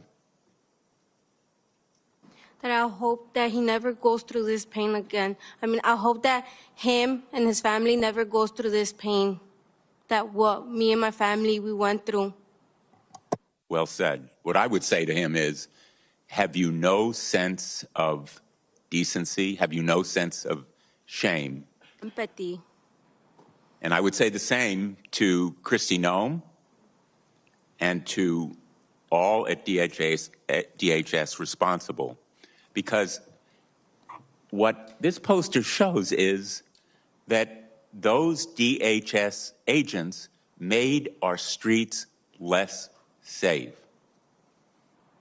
ICE and CBP are making our neighborhoods less safe. If an agent of the United States government can shoot you, literally shoot you, cause you almost to bleed to death, and feel this kind of callousness and cruelty, there is a need to change the training, the recruiting, the structure, completely overhaul, rebuild from the bottom up, and house clean from the top down. And I think you really summarized it best in the testimony I just heard. What about all the others? I'm quoting you. What about all the others who did not survive or were not fortunate enough to have videos proving that the agent lied? Charles Exum sought to assassinate you, and then DHS sought to assassinate your character. That is unconscionable and intolerable. Mr. Rascon, how do you feel now about what happened to you? I gather the emotions are still with you. Yes, sir, they are. I feel like I still look over my shoulder, and so does the rest of my family. And it's tough to relive the situation and think about it on the daily because our fight is not over. I would like to ask you, Ms. Rahman, because your outrage and your anger was so powerful, whether you would endorse the kind of remedies that would enable you to bring a lawsuit against the agents who so brutally abused you. Yes, this is a solvable problem. I'm very angry that it's not being solved. And Ms. Martinez, would you want to seek justice and accountability? I do. Mr. Rascon? Yes, sir, I do. And just finally, I'd like to ask this entire panel, all the United States citizens here, please raise your hand. Thank you, and thank you for being here. I think I want to call Representative Krishnamurthy, please, for his 4 minutes. Thank you very much, and thank you to the witnesses for your courage in coming here and telling us your testimony. Mr. Stoughton, during Operation Midway Blitz, Secretary Noem posted on Twitter the following. She said, "We will make America cities safe again. Chicago, we're here for you." I'm a representative of the Chicago area, so this was something I paid attention to. Let's look at what DHS has done to, quote unquote, make Chicago safer. According to the Chicago Sun-Times, in November, a federal agent pepper sprayed this 1-year-old baby in a Sam's Club parking lot in Cicero. That didn't make people safer, right? It did not. And Chicago wasn't safer when, according to CBS, ICE agents tased Edgar Ruiz, pictured in this middle panel, a U.S. citizen, in the face after he didn't open his car door to allow them in, correct? Or enhance public safety. And it didn't make my constituents in Elgin, Illinois, safer when, as ABC7 reported, ICE agents in this panel here deployed tear gas and smoke bombs in a residential neighborhood against peaceful protesters, right? And my constituent Evelyn, an 18-year-old U.S. citizen, was not safer when she was dragged from her car and tackled by agents in a residential neighborhood, as reported by Chicago Tribune, right? Certainly not. And Ms. Martinez, you were certainly not safer when, according to your own testimony today, you were shot with 5 bullets. Is that right? Correct. Let me turn to the story of Mr. Silverio Villegas Gonzalez. Here's a picture of Mr. Silverio Villegas Gonzalez. Mr. Romanucci, he dropped his kids off at school one morning, and then ICE agents stopped his car. When he tried to drive away, the agents claimed that they, quote, feared for their lives and then shot him in the neck. Mr. Villegas tragically died of his injuries. Mr. Romanucci, videos from the scene do not show Mr. Villegas Gonzalez hitting or attacking the agents. You're not aware of any evidence to the contrary, right? I am not aware of any of that. DHS also claimed an agent was, quote, seriously injured, but body cam footage showed the agent in question said his injuries were, quote, nothing major. You're not aware of any evidence to the contrary, right? I am not, and that is very typical of the cover stories that we hear in the false narratives in order to defend their actions. There was no evidence. This is part of a pattern. As you know, Mr. Romanucci, Mr. Villegas Gonzalez was stopped and then he was shot dead. The nation knows the names of Renee Good and Alex Preti, but let us please not forget Mr. Silverio Villegas Gonzalez, a Chicagoan and a father of 2, pictured here. Let me turn to another topic. Mr. Stoughton, in a ruling on DHS's excessive use of force, U.S. District Judge Sarah Ellis accused Greg Bovino, a commander in the Customs and Border Patrol, of, quote unquote, outright lying. That's what this poster shows, and that's what he did in a court of law, right? Yes. In fact, during his deposition, Mr. Bovino falsely claimed and lied that he was attacked before he deployed tear gas at peaceful protesters in Little Village in the Chicago area, correct? Yes, he lied about being hit in the head with a rock prior to deploying chemical munitions. That did not happen. It did not happen. He also lied about something else. In court, he falsely claimed that he did not tackle a protester to the ground during a demonstration outside of Broadview's ICE facility. But here are the pictures of him doing just that. He lied, and he lied again. I've already called for Secretary Noem to be fired or impeached. Today, I'm calling for Greg Bovino to be fired. In addition, he must be investigated and held accountable for his actions, and I believe crimes, in Chicago and across the country. Thank you, and I yield back. Senator Klobuchar. Thank you. I want to thank Brent and Luke for their powerful testimony earlier and for being with us to honor the memory of their sister and my constituent, Renee Good. Senator Smith and I had the privilege to meet with them ahead of time. I also want to thank you, Ms. Rahman, for coming forward in the hardest of circumstances to tell your story of, despite the claims that ICE's focus is to go after the worst, the most violent offenders. In fact, they went after you when you were on your way to a doctor's appointment. Our state is once again the center of America's heartbreak, but I hope my colleagues see that we're also the center of America's courage and hope. Courage and hope when 50,000 people march peacefully in below zero weather, courage and hope when neighbors are helping neighbors and people they've ever even met, and courage and hope when you, Ms. Rahman, are willing to come forward and Renee's brothers are willing to testify in her memory. So I had seen the video, Ms. Rahman, of what happened to you, but hearing your story is even more chilling. Could you talk about the chaos in the moment as you're just driving to a doctor's appointment that made it hard for you or really any other person to figure out what to do? Yes, there are no signs.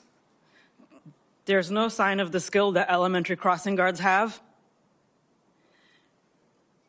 There's no single person giving instructions. Inside the Whipple Center, it is like that also.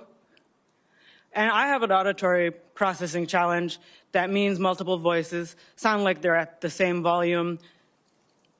I did comply with at least one of those people. Okay, thank you. Thank you very much. And I think when you listen to the professor talk about right policing and how it's supposed to work, or our Minneapolis Police Chief O'Hara, who's been very outspoken on this, part of the problem is you have these people that are not police officers in our state. They're not following the rules of conduct, and you were a victim of that. Mr. Ramanucci, I know you're representing Ms. Good's family, but I'm sure you've also heard about to your firm other constitutional violations. I just use examples that may not be your clients, but the 2-year-old deported that my office worked on in the middle of the night to get this little girl back. The 5-year-old Liam, who was brought back, and people were very happy about that, with his little blue hat with the ears and his Spider-Man backpack. And we just found out today that the Deputy Attorney General has announced that they're appealing that ruling out of Texas. The Hmong elder who was pulled out in his underwear when they figured out they had the wrong guy, and he was driven around for an hour, and then they realized the guy that they were trying to get was already in jail. Publicly available information had been for years. Can you talk about the repeated constitutional violations happening in my home state? Madam Senator Klobuchar, we see this routinely.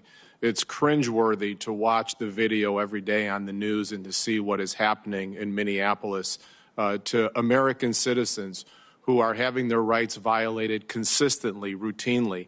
It sounds like a schoolyard when you're saying constitutional violation, First Amendment, Second Amendment, Fourth Amendment, 10th Amendment, 14th Amendment. It's like we're reciting something. It is consistent, it's routine, and it must be stopped. There needs to be accountability. Without accountability, we will continue this day in and day out until law enforcement officers are able to be held accountable. And speaking of that, how does the Trump administration's refusal to cooperate with our state attorney general's office, Keith Ellison, our local authorities, refusing to have the Minnesota Bureau of Criminal Apprehension investigate your clients' families' loved ones' case, interfere with holding people accountable? Well, it absolutely starts with the false narrative that officers, law enforcement officers, have absolute immunity, because that gives them the right to think they have absolute impunity. And without any significant parallel investigation or cooperative investigation, there cannot be accountability either on the civil side, administrative side, and certainly there's going to be compromise then on the civil side without meaningful, transparent, real investigation. Thank you.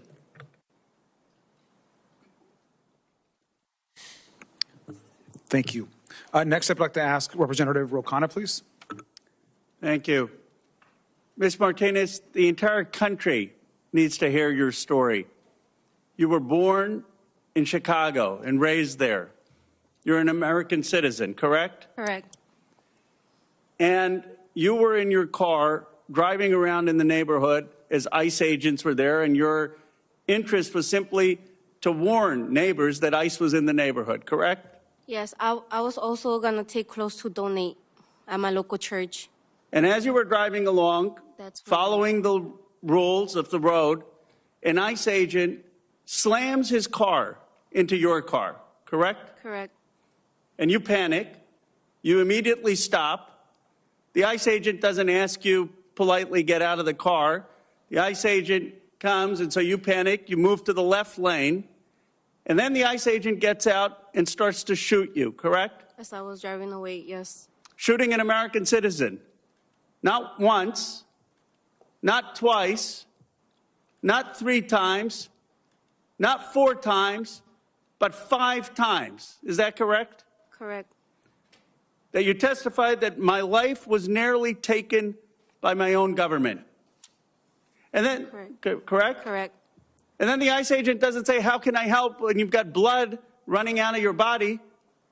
The ICE agent doesn't call 911. You have to drive a mile before you call 911 to get medical attention, correct? Correct. And then you go to a hospital, and they're so concerned about detaining you, they don't even let you get adequate health care. Is that correct? Correct. You have to beg them to take you for medical care Correct. as an American citizen. Correct. And then you're arrested, detained, and called a domestic terrorist after this ICE agent shot you 5 times. Correct. I'm angry on your behalf, Ms. Martinez. Tell me, what do you want this government to do to apologize to you and make you whole for what happened to you? Apologize and accountability. That's all I want. Just a sorry. You're not a domestic terrorist. That's it. That's all I want. That's all I'm asking for. For them to admit that they were wrong.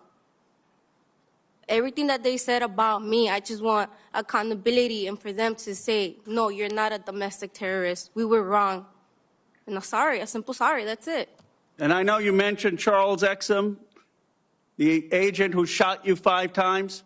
Correct. I believe he should be arrested. I believe he should be prosecuted. I believe it is outrageous what happened to you. This government owes you an apology, and I appreciate your courage for telling your story here today. Thank you. Senator Padilla. Thank you both, Senator Blumenthal, Representative Garcia, for convening us once again on these difficult but necessary conversations and to bring these stories to light. And I want to thank all the witnesses for your participation here as well, for your bravery, for your courage to share your stories, particularly Ms. Martinez, Ms. Rahman, and my constituent from California, Mr. Rascon. I know it's not easy. It's time on your part, emotion on your part, so fresh because of what has happened to you and to your families. I don't want to repeat some of what's been said by my colleagues or ask you questions because you've done such a powerful job in sharing your experience, not just for this committee or these committees to hear, but for the world to hear, right? Because the cameras are here, the press is paying attention. We hope the American people hear what's happening through your eyes. But I do want to add a couple of other elements to the context here. First of all, why is it just us? It's the House, it's the Senate, but why is it just Democrats? Why is the administration engaging in this truth and accountability conversation? Sadly, we've come to not expect it from Donald Trump because we know who he is. We're not shocked at how his cabinet acts because they're just a reflection and extension of him. Let's not let our Republican colleagues off the hook because under normal circumstances, regardless of who's in the majority, when tragedies like this happen, congressional committees convene to conduct our job to provide that oversight. But our Republican colleagues refuse to. Not in the House, not in the Senate, not in the full committee, and not even the subcommittee level. But at least we are here doing what we can to bring this information to light. Now, over the course of the last year, we've all seen the images because while Minneapolis is in the most intense spotlight right now, what we're seeing and hearing began in Southern California, in the greater Los Angeles area. We've seen incidents in Chicago. We've seen incidents in Charlotte. We've seen incidents in Portland, and now we're seeing it intensely in Minnesota. We've seen the masks, the unmarked cars, the agents who refuse to identify themselves. We've seen the agents coming out of helicopters rappelling onto an apartment building in Chicago, kicking in doors indiscriminately, all for purposes of making a promotional video for themselves. We've heard and seen about the tear gas. We've seen the shootings of cars like Mr. Rascon's experience and others. And a few weeks ago, we saw the killing of Renee Good. And I bring us back to that point because under normal circumstances, you might get a sense of like, oh, let's bring the temperature down a little bit. There was an officer, not just use of force, officer-involved shooting, a fatal officer-involved shooting. And instead of proceeding with the best practices of an independent investigation, what do we hear from the administration? All the way to the top. No, these officers have complete immunity. Number one, that's not true. It's wrong. Number two, it's the opposite message, the wrong message to send the aid to the agents in the field. So as heartbroken as I am, I'm not shocked that less than 3 weeks later, Mr. Preddy was shot 10 times in the back. All for what? Because Ms. Good and Mr. Preddy were exercising their First Amendment rights? They're speaking up on behalf of their neighbors? That's so core to our democracy, freedom of speech.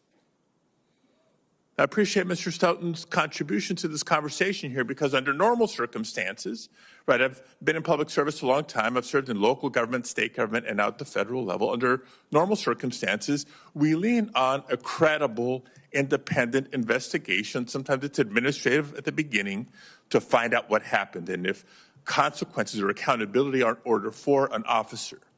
Absent that, because our country's history is not perfect, under normal circumstances, we turn to the Department of Justice and the Civil Rights Division to oversee a credible, independent investigation and bring forth consequences and accountability when warranted. But sadly, we're not living in normal times. And so we do need to exercise any leverage point we can for the important reforms and restraints of what's happening on the streets for the safety of our communities and our constituents. And I bring that independent investigation as an example because when it comes to state and local law enforcement, our citizens have yet another recourse. They can bring a civil right of action when the government fails in their responsibility. But colleagues, sadly, that is not an option when it comes to ICE agents or CBP or other federal law enforcement officers. So we're living at a time when victims of their violence have no other recourse for justice. And Senator Blumenthal and I and others, both sides of the Capitol, are working hard to advance legislation to that effect. Ms. Martinez deserves justice. Ms. Rahman deserves justice. Mr. Rascon deserves justice. The people of our country deserve better. Thank you all. Thank you, Senator. Next up, we have Representative Brown. Thank you. Law enforcement has two very straightforward goals: keep people safe and build trust in our communities. Yet somehow, President Trump has managed to weaponize ICE and CBP in a way that has shattered trust and made entire communities more dangerous. What we are seeing right now is not normal. It is not acceptable, and it is not right. In just the first month of this year alone, 2 U.S. citizens, Alex Preddy, an ICU nurse at the Minneapolis VA, and Renee Good, a mother, were killed by federal agents. As if that weren't bad enough, top administration officials like J.D. Vance and Kristi Noem rushed to publicly justify those killings and slander the victims. Just weeks earlier, Keith Porter, a 43-year-old father, was shot and killed by an off-duty ICE officer in Los Angeles. And nearly every day since, Americans have watched footage of masked federal agents dragging people from cars, menacing peaceful protesters, tear gassing neighborhoods, harming bystanders, including babies, and ripping children from their parents. These are not one-offs. These are not honest mistakes. These are predictable results of an administration from the president on down that uses disgraceful language to dehumanize immigrants as criminals, rapists, and invaders.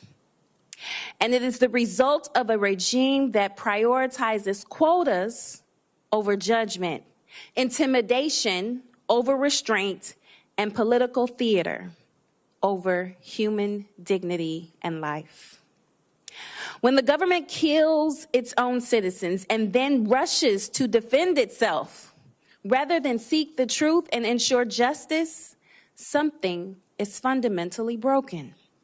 And just this week, that same recklessness was aimed at my home state of Ohio. In Springfield, thousands of Haitian families, people who have lived and worked legally under temporary protected status, have been thrown into chaos. Not because they broke the law, not because conditions in Haiti have improved, but because Trump's ICE needs bodies to deport to meet draconian political-driven quotas. These families are workers, taxpayers, parents. They have stabilized local economies, filled critical jobs, and strengthened their communities. Even Ohio's Republican governor, Mike DeWine, has raised concerns about the damage this will cause. Just last night, a federal judge blocked this administration's attempt to revoke TPS for the hundreds of thousands of Haitians that legally live in this country. The judge also noted that the administration was motivated by racial hostility against Haiti. This was wrong in Minneapolis. It is wrong in Ohio. It is wrong in every corner of this nation. And Congress has an obligation to say clearly and unequivocally that this is wrong. So, Mr. Stoughton, can you briefly explain why this administration believes it is appropriate to publicly exonerate agents and blame victims before independent investigations are finished? And is that practice consistent with the constitutional principles and basic accountability?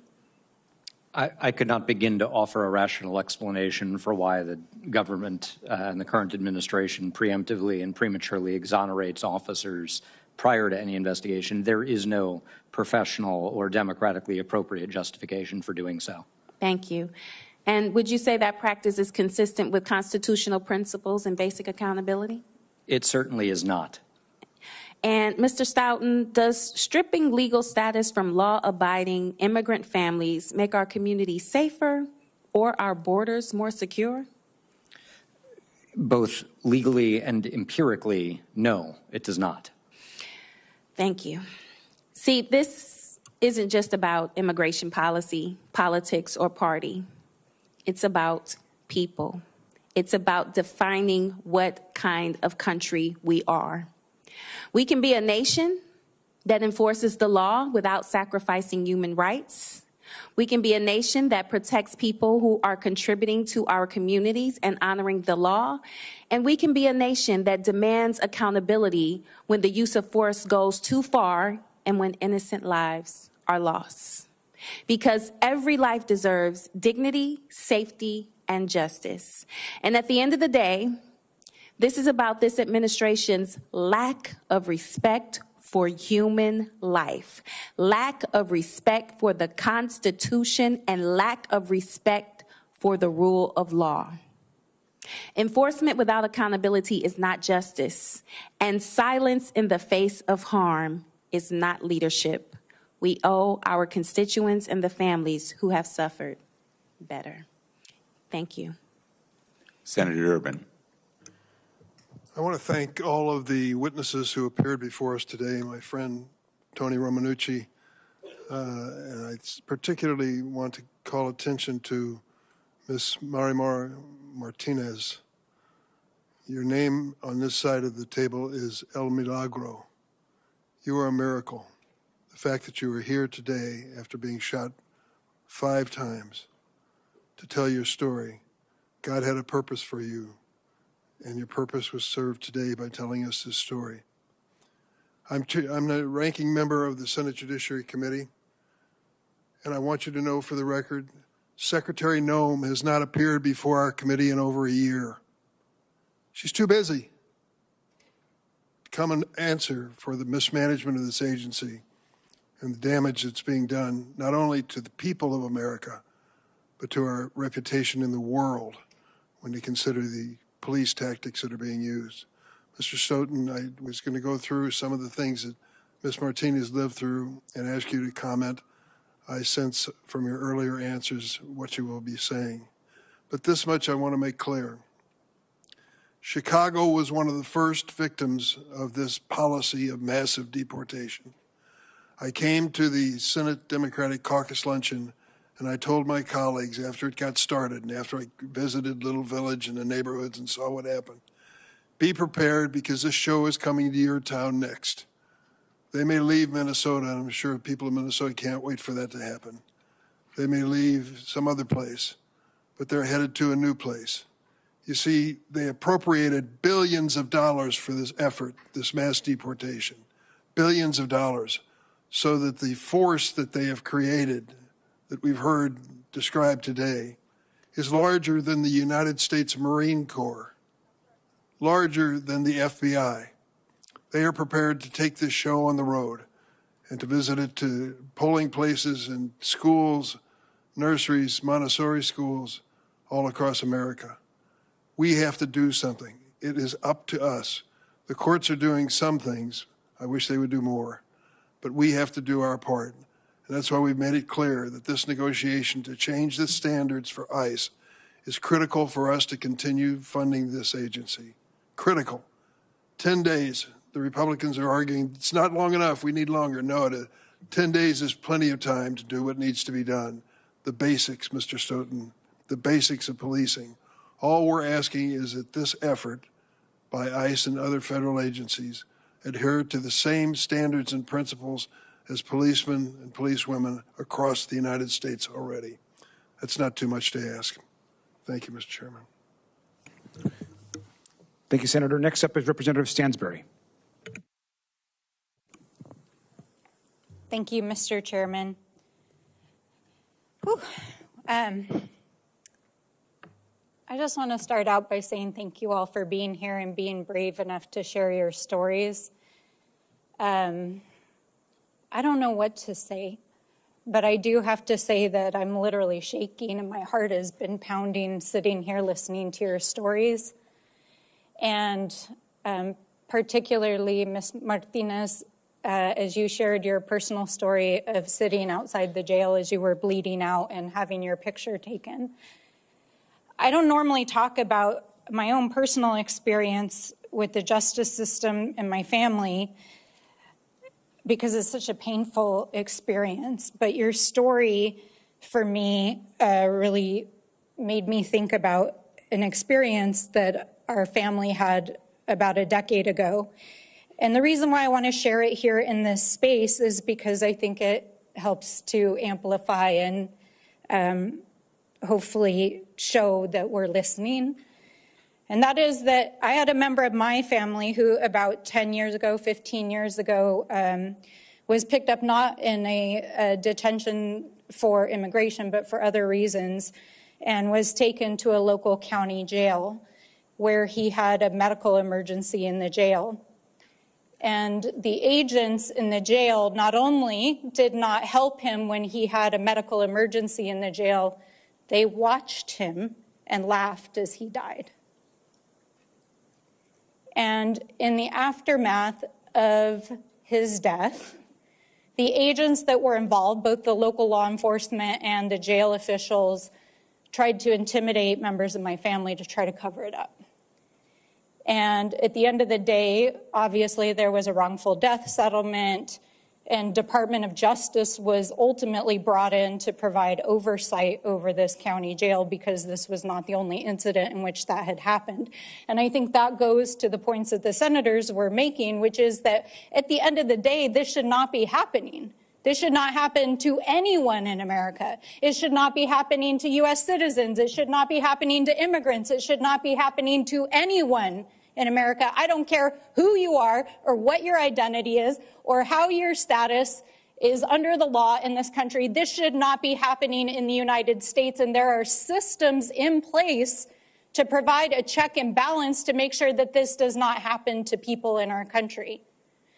And so to hear your stories and to hear the violence that is being committed in our communities against our people, and then to see White House officials, the President of the United States, disparaging entire communities, going after members of Congress, the Vice President telling the American people that these individuals have total immunity, to see Kristi Noem go on national television and lie about you, to lie about you, that they're tampering with evidence, and then to see that the actual agents committing these crimes, because I want to be clear, these are crimes. This is not in the line of duty. You don't shoot, murder, and harm people in the line of duty. That is a crime. That is crime. And this is not an accident. I want to be clear about that. There's a lot of discussion going around in these halls about they need better training, that this is just a few isolated incidents.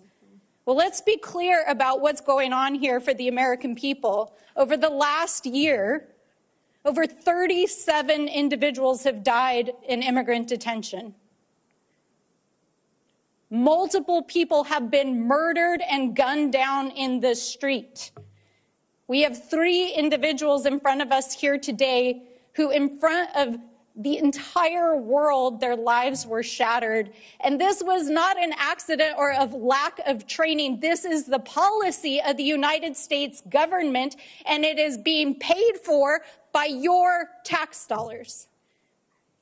Because literally, this chamber passed $85 billion in funding to allow this to happen and to arm these agents with those night vision, with those guns, and then to unleash them under a policy that is so based in cruelty, so based in a lack of humanity, so based in a lack of basic respect for human dignity, the Constitution, due process, that they would allow people to die in the streets and then go lie to our faces about it.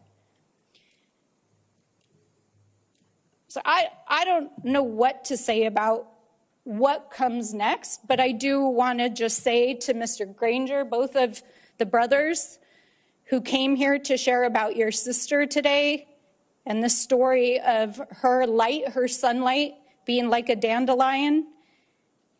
I mean, this isn't just about sunlight. We're here to bear witness. We're here to tell the truth. But I'm sorry, we need to defund and dismantle this agency immediately. And a bill just passed a few moments ago before we walked into this hearing room to give another 2 weeks to think about a deal. No, it's time to defund this. This has to end. I think I'll just close out by saying, because I really don't know what else to say, that there's, a saying, Nelson Mandela said that both the oppressed and the oppressor are robbed of their humanity. And what this administration is doing right now is robbing America of our humanity. And it has to stop.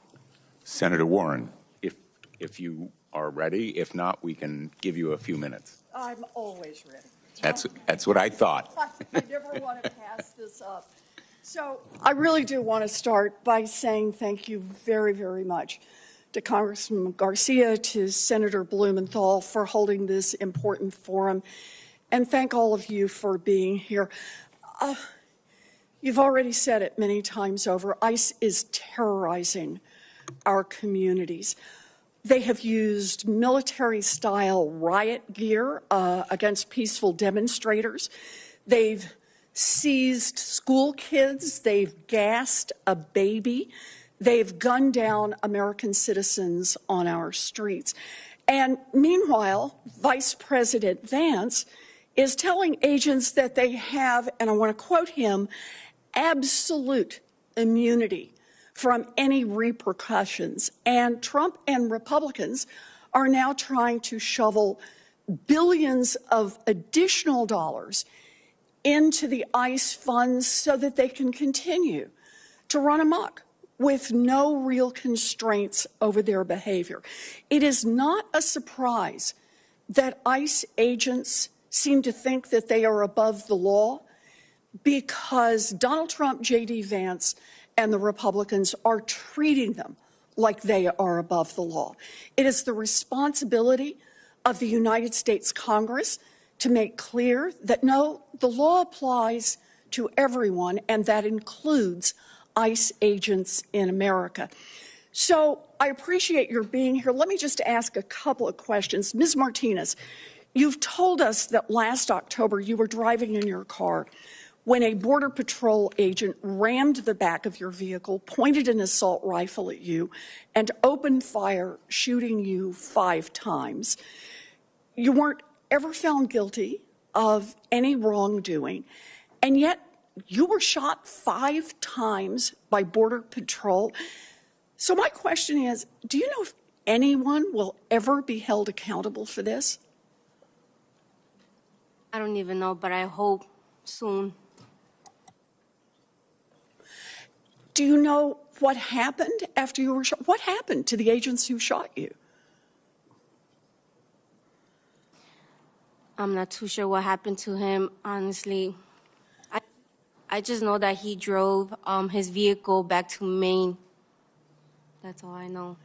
But I don't know if he's working or, honestly, I don't know. So as I understand it, this agent left town, making it even harder for an investigation to go forward. And I take it you at least have not been apprised of any investigation that's ongoing against this agent who Correct. shot you at point-blank range? Correct. You know, so we just need to be clear here. Immigration agents shoot our neighbors at point-blank range with no justification, and here's the big part, and no accountability afterwards. And Ms. Martinez and Mr. Romanici, did I get that right? Good. Yes. You're an attorney. You represent the family of Renee Good. We appreciate your being here today. Thank you. We've all seen the videos. Renee was coming back from dropping off her kids at school. She has stuffed animals in her glove compartment when an ICE agent shot and killed her. We've got a serious issue with accountability for the agents involved, and I know you've testified to issues with seeking relief for plaintiffs. On top of that, it seems that there haven't been any consequences for the agency itself to prevent these abuses from repeating themselves in the future. ICE is still sitting on this massive slush fund that Republicans put together last year as part of Donald Trump's One Big Beautiful Bill, an amount that is larger than most countries' military budgets. So let me ask you, has even a penny of ICE's slush funding been frozen in response to the killing of Renee Good?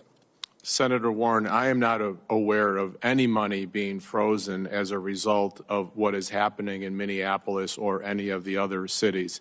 But what I can tell you is this: there will never, ever be accountability until we have real investigations that become public. Could you ever imagine the disaster that happened just miles from here? American Airlines crashing, a helicopter crashing into American Airlines, and the NTSB saying, we're not going to investigate or ever release any public findings. We would all be sitting here with our jaws wide open. Yeah. There needs to be investigation, and I would support any pinch point that would not or that would increase accountability for ICE and CBP. Well, you and I are on the same page here, and I so much appreciate, and I'm sorry for going over here, but I so much appreciate all of you being here today. There are a lot of new rules we need to put in place. The police in Massachusetts do not wear masks. If there's an officer-involved shooting, there's an independent investigation. There are a lot of things we could put in place. But a key has to be accountability. If you shoot people, if you gas children, if you seize little people out of elementary schools, if you break the law, part of what our whole system relies on is there's ultimately some accountability. We understand that we get things wrong, but the way we get things better is we demand accountability of ourselves and of those who broke the law. And for me, that's what this hearing is about, and that's what this moment is about. It is Congress's responsibility to step up and say, we are going to put new rules in place for ICE, but most of all, we're going to demand accountability for those who break the law. Yes. Thank you. Thank you all for being here. Thank you, Mr. Chairman, and thank you. Thank you, Senator. Next up is Representative Lee. Thank you, Mr. Ranking Member, to both of our ranking members for holding this hearing. And I just first want to associate myself with all of my colleagues who have acknowledged that you can't reform authoritarianism and that we can't unmask fascism and cruelty and oppression, and that the call now is to abolish this agency. ICE and DHS agents are terrorizing communities. They're violating constitutional rights. They're harming, even killing people. They're calling for body cameras and codes of conduct, quite frankly, isn't enough when the agency doesn't care about the current laws or the rules that they're already supposed to follow. The problem is that these immigration enforcement agents are operating exactly how they were meant to operate. ICE is uniquely and deeply an American creation. A lot of my colleagues have called ICE the Gestapo, which makes them seem foreign and new. It allows people to say that what we're experiencing right now is in some way unprecedented, but this isn't a new phenomenon. If you just look back throughout our own nation's history, look back to the slave patrols or to racial segregation enforcement, if we look at the decades of run-of-the-mill racism and authoritarianism, what we're seeing is America doing American things. The so-called Kavanaugh stops from what the Supreme Court open the doors to stops based on racial profiles are just this era's stop and frisk. For years, black and brown folks have been sounding the alarm about racial bias and discrimination in law enforcement, yet any tiny steps forwards have been erased to support tough on crime policies. The lessons learned in the wake of George Floyd and Breonna Taylor and Ahmaud Arbery have been completely abandoned, and ICE has been able to take advantage of that and run with it. ICE and DHS are inflicting generational trauma. Just listening to our witnesses today and what they've been through at the hands of our government should be difficult for anybody who claims to love this country to hear. Anybody. Mr. Rascon spoke today about going out and running errands with his future in-laws when immigration agents stopped their car. Ms. Rahman told us she was going to a doctor's appointment when ICE ripped her from her vehicle as she yelled that she had a disability. Ms. Martinez explained how immigration officers rammed her car and then shot her and then tried to blame her. And we heard from Mr. Romanucci today because we can't hear from Renee Good because ICE killed her. Mr. Rascon, after the sketchy traffic stop and after they came to your home right after, these immigration officers actually terrorized your family a third time, almost 2 weeks later, when they broke your front door down, correct? That is correct. What went through your head as all of this went down at about 4 in the morning?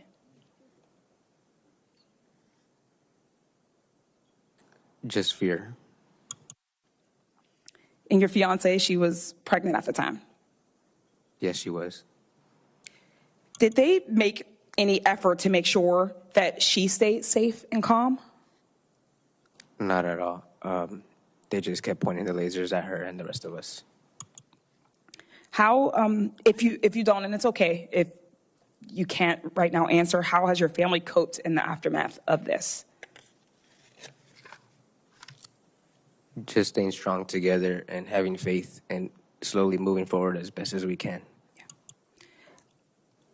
I want to thank you and all of our witnesses for coming in today and for speaking your truth. For this cannot be overstated that in these times, it is actually dangerous to speak out against this administration. It's dangerous to speak out against this agency that we know has the ability to target people.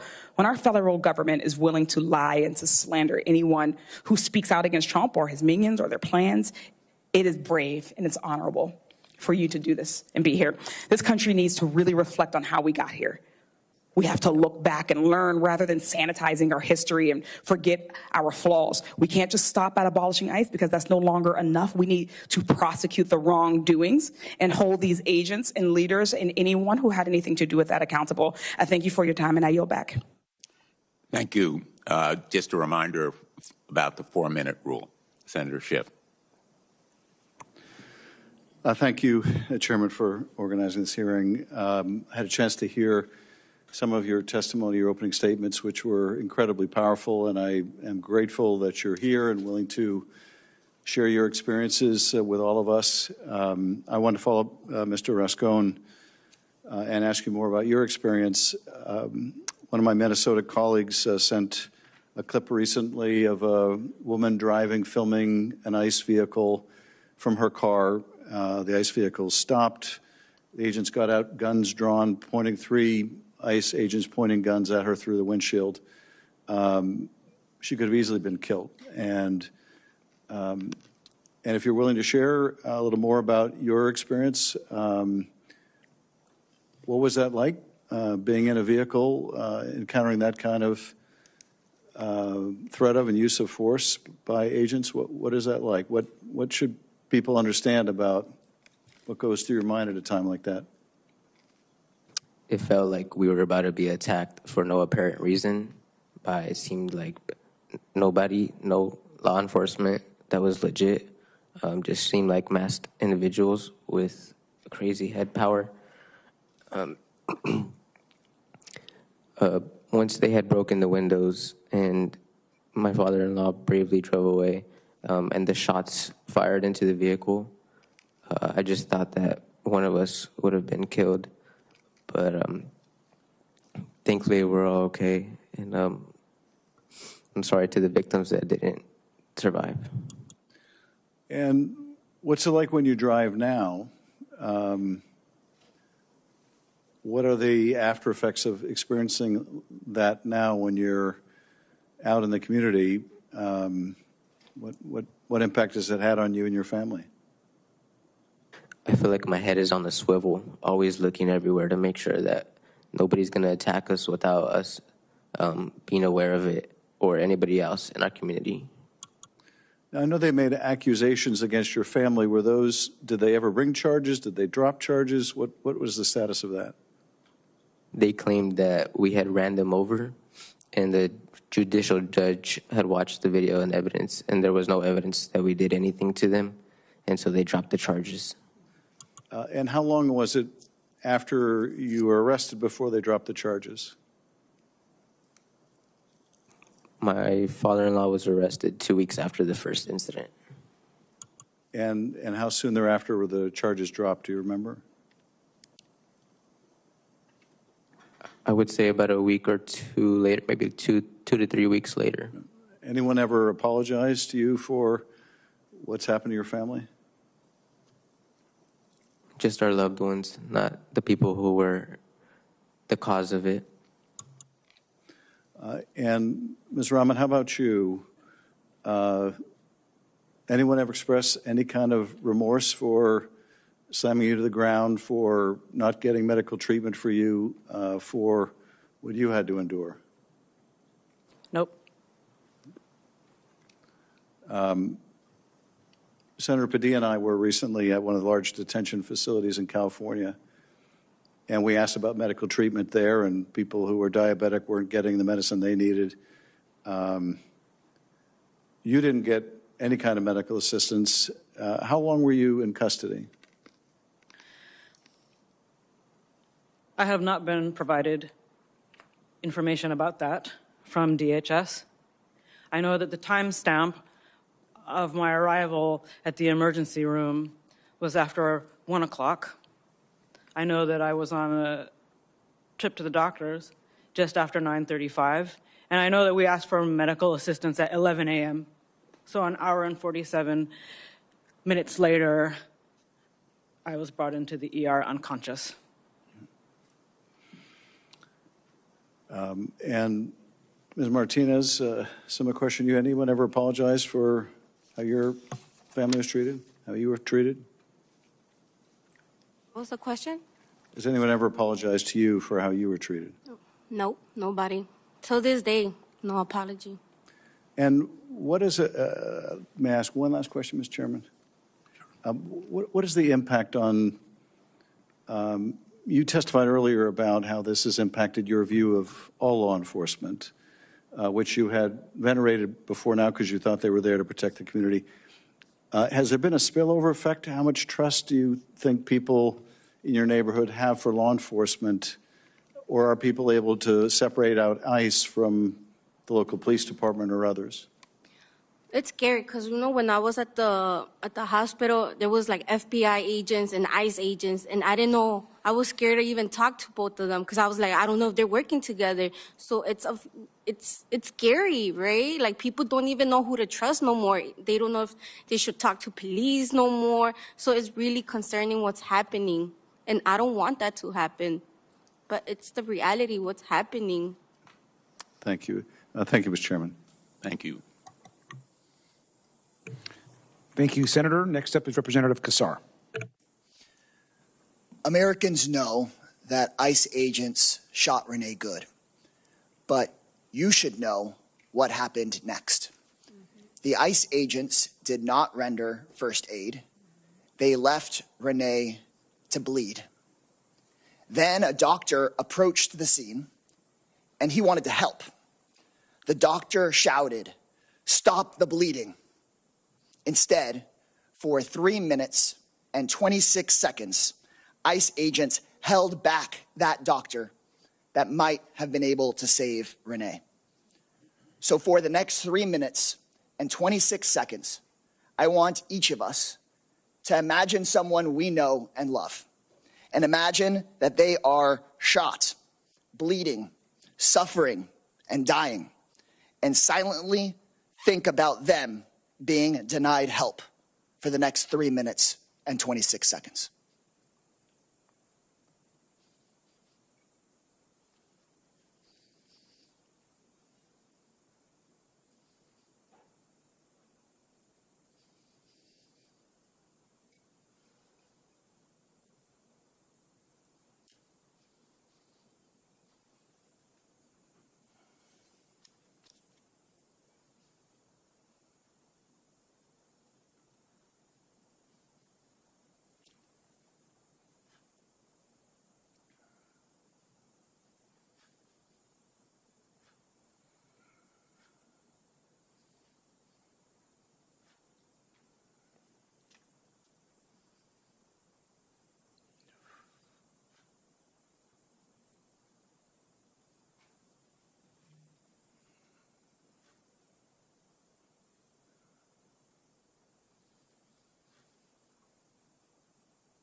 Stop the bleeding, the doctor shouted.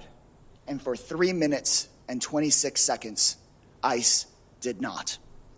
Renee still had some pulse when the firefighters arrived, but no breathing.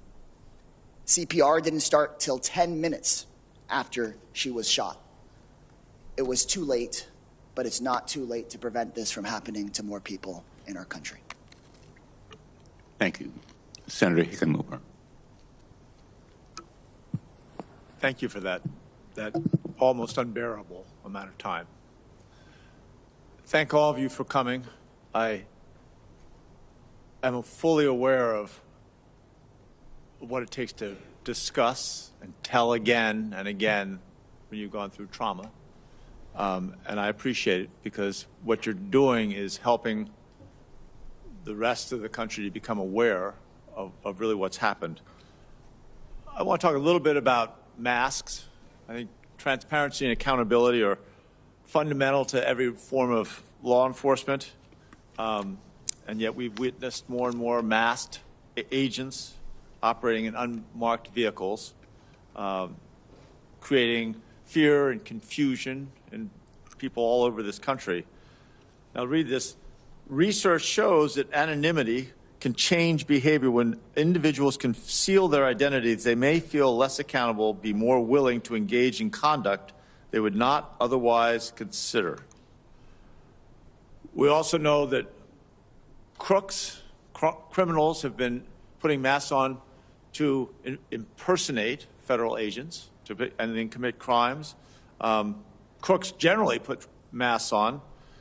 I guess the question, and Mr. Stoughton, I'd ask this of you, how does allowing ICE officers to wear masks, how does that affect law enforcement to distinguish between legitimate operations and group of armed impersonators? And what are the consequences of this policy in terms of public trust, core of how we keep our communities safe? Anonymizing law enforcement dramatically reduces public trust.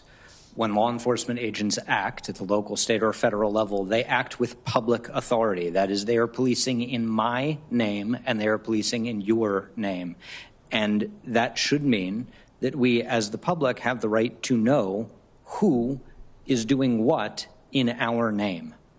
When we don't have that, it undermines accountability and it dramatically hurts public trust. It also creates tremendous confusion for the individuals who are interacting with anonymous agents who may not know who they are interacting with.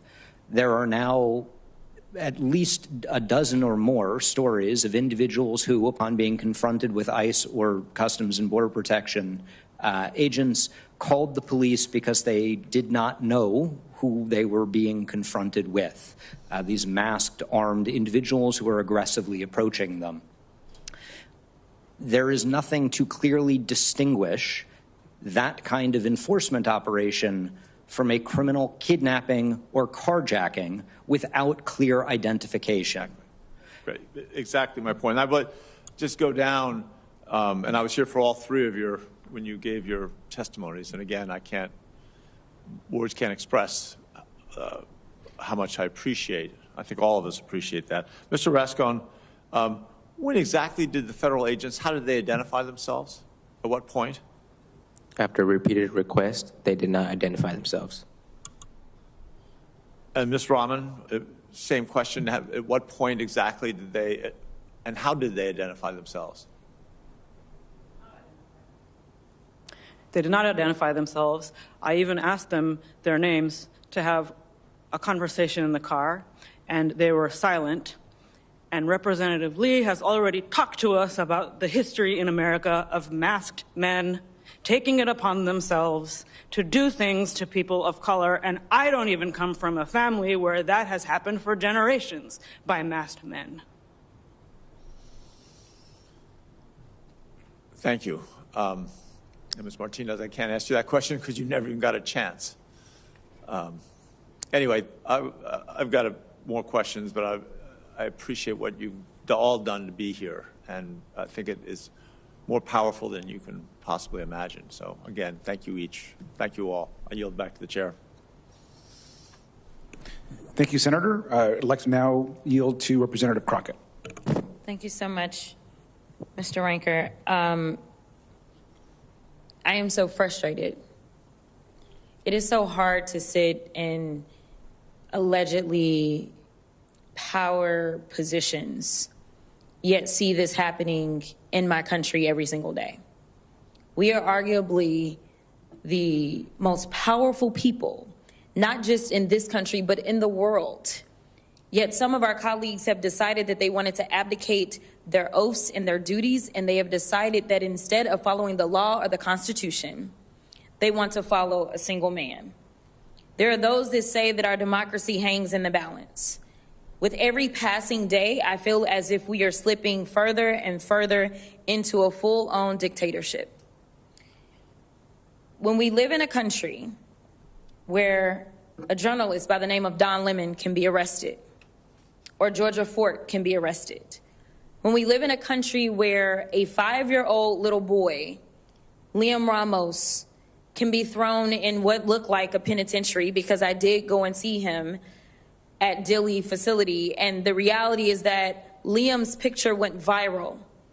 But there are so many children that are rotting away in that facility, and it seems like nobody cares.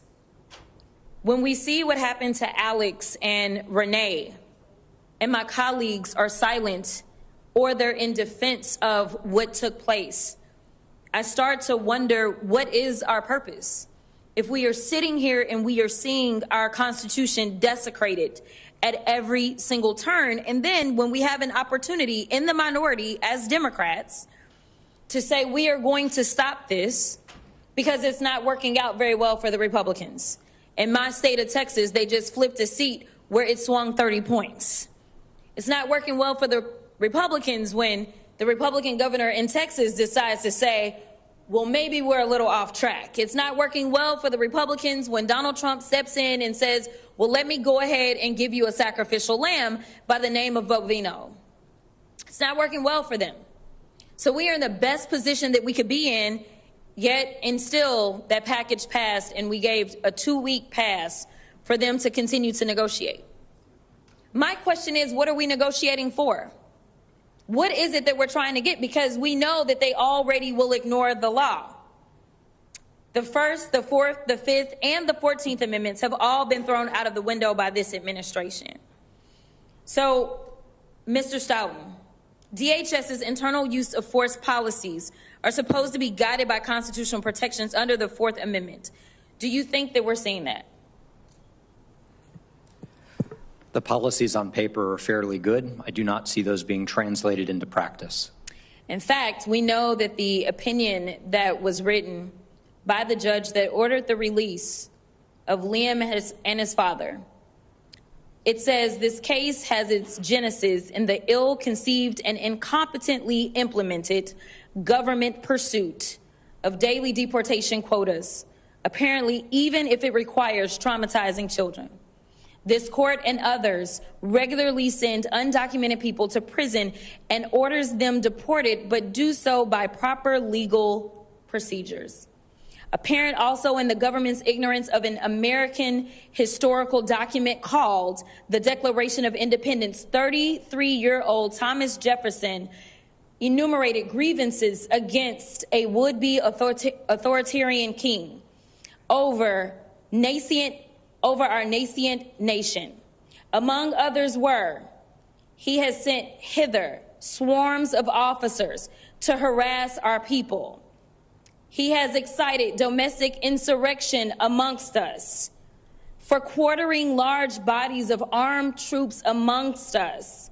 He has kept amongst us in times of peace standing armies without the consent of our legislature. We, the people, are hearing echoes of that history.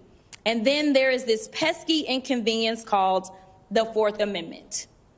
Right now, I must say that the only branch that has not completely failed us is the judiciary. It is time for us to empower the people like you that have been traumatized by our government. We need to make sure that your lawyers can stand up and they can get money. They can go and get some type of justice, because if our president can sue our own federal government for $10 billion, then something tells me then maybe we need to loosen the reins around some of the protections that these officers have so that y'all can go and get something, and maybe, just maybe, they will decide that it's not worth it to go out and traumatize its citizens. Thank you so much, and I will yield. Senator Corona. Thank you, Mr. Chairman, and also Representative Garcia for convening all of us here. And I was watching the proceedings on C-SPAN, so I very much thank our witnesses for sharing your harrowing experiences. What we are dealing with, as far as I'm concerned, is a lawless regime, and with agencies that behave in lawless ways. And we all should be motivated by the fierce urgency of now to do something about this lawlessness. There have been over 500 lawsuits filed against this administration's actions to prevent the continuing lawlessness. And so the testimony you provided shows us how critical it is for us to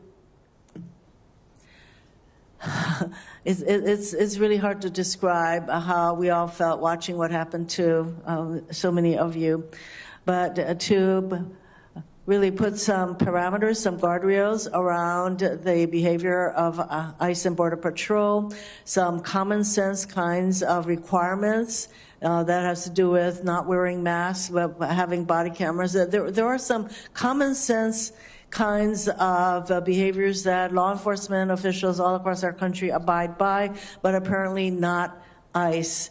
And so in this, what I would call the fierce urgency of now, we need to put in some immediate parameters to how ICE is operating so that they cannot drag people out of cars, they cannot smash car windows, they cannot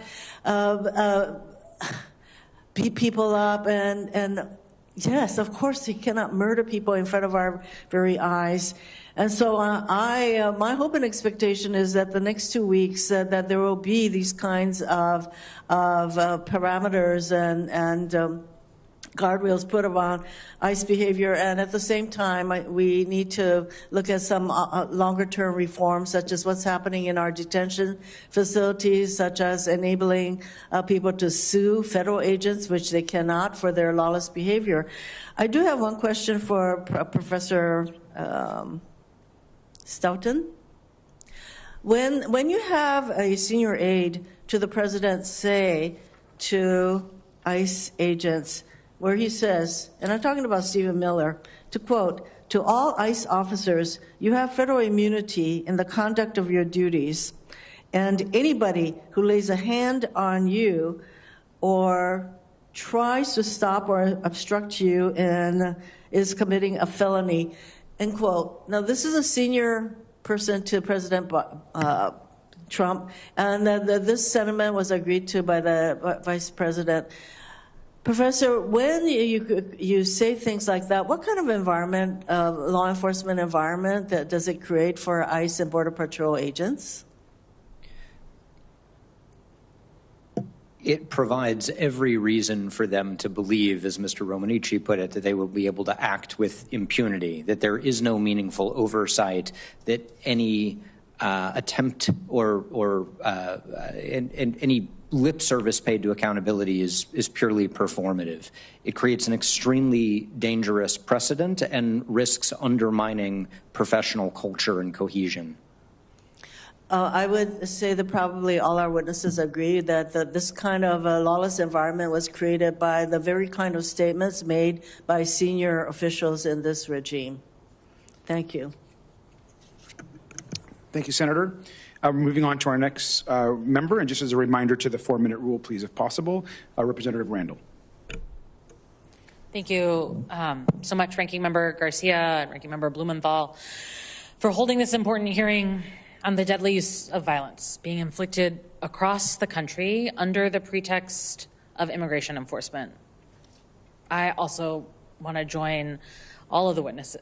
I want to join my colleagues in thanking all of the witnesses for joining us. Many of you, as we have heard today, have experienced ICE's violence and brutality firsthand, and I'm grateful for your courage in testifying today, for reliving your trauma for the benefit of others to shed light on these abuses.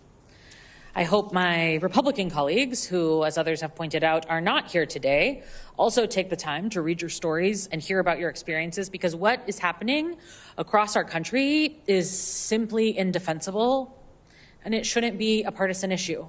In fact, it isn't a partisan issue in our communities. Recent polling shows that ICE is underwater. 58% of Americans have an unfavorable view of the agency.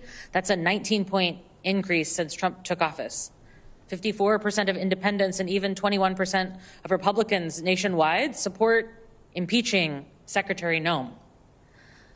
What has become incredibly clear to me, my neighbors, and to a broad majority of our fellow Americans is that we need a fundamental reimagining of what a just and humane immigration system should look like. Shooting people in the streets, tear gassing and pepper spraying protesters, none of this is an accident, and it's not happening in a vacuum. The Trump administration is recruiting unqualified individuals, giving less training to those who are most enthusiastic about joining this fascist, and I'm using air quotes here, police force, and has even proposed giving them bonuses based on how many people they round up each day. They're pouring $100 million into, again, air quotes, wartime recruitment strategy. Who exactly are we at war with? The 5-year-olds who are being kidnapped from their parents?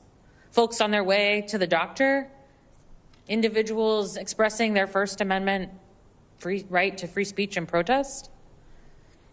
In my 6 visits to the Northwest Detention Center in my district, I've seen a shocking lack of medical care and detained individuals being subject to inhumane conditions.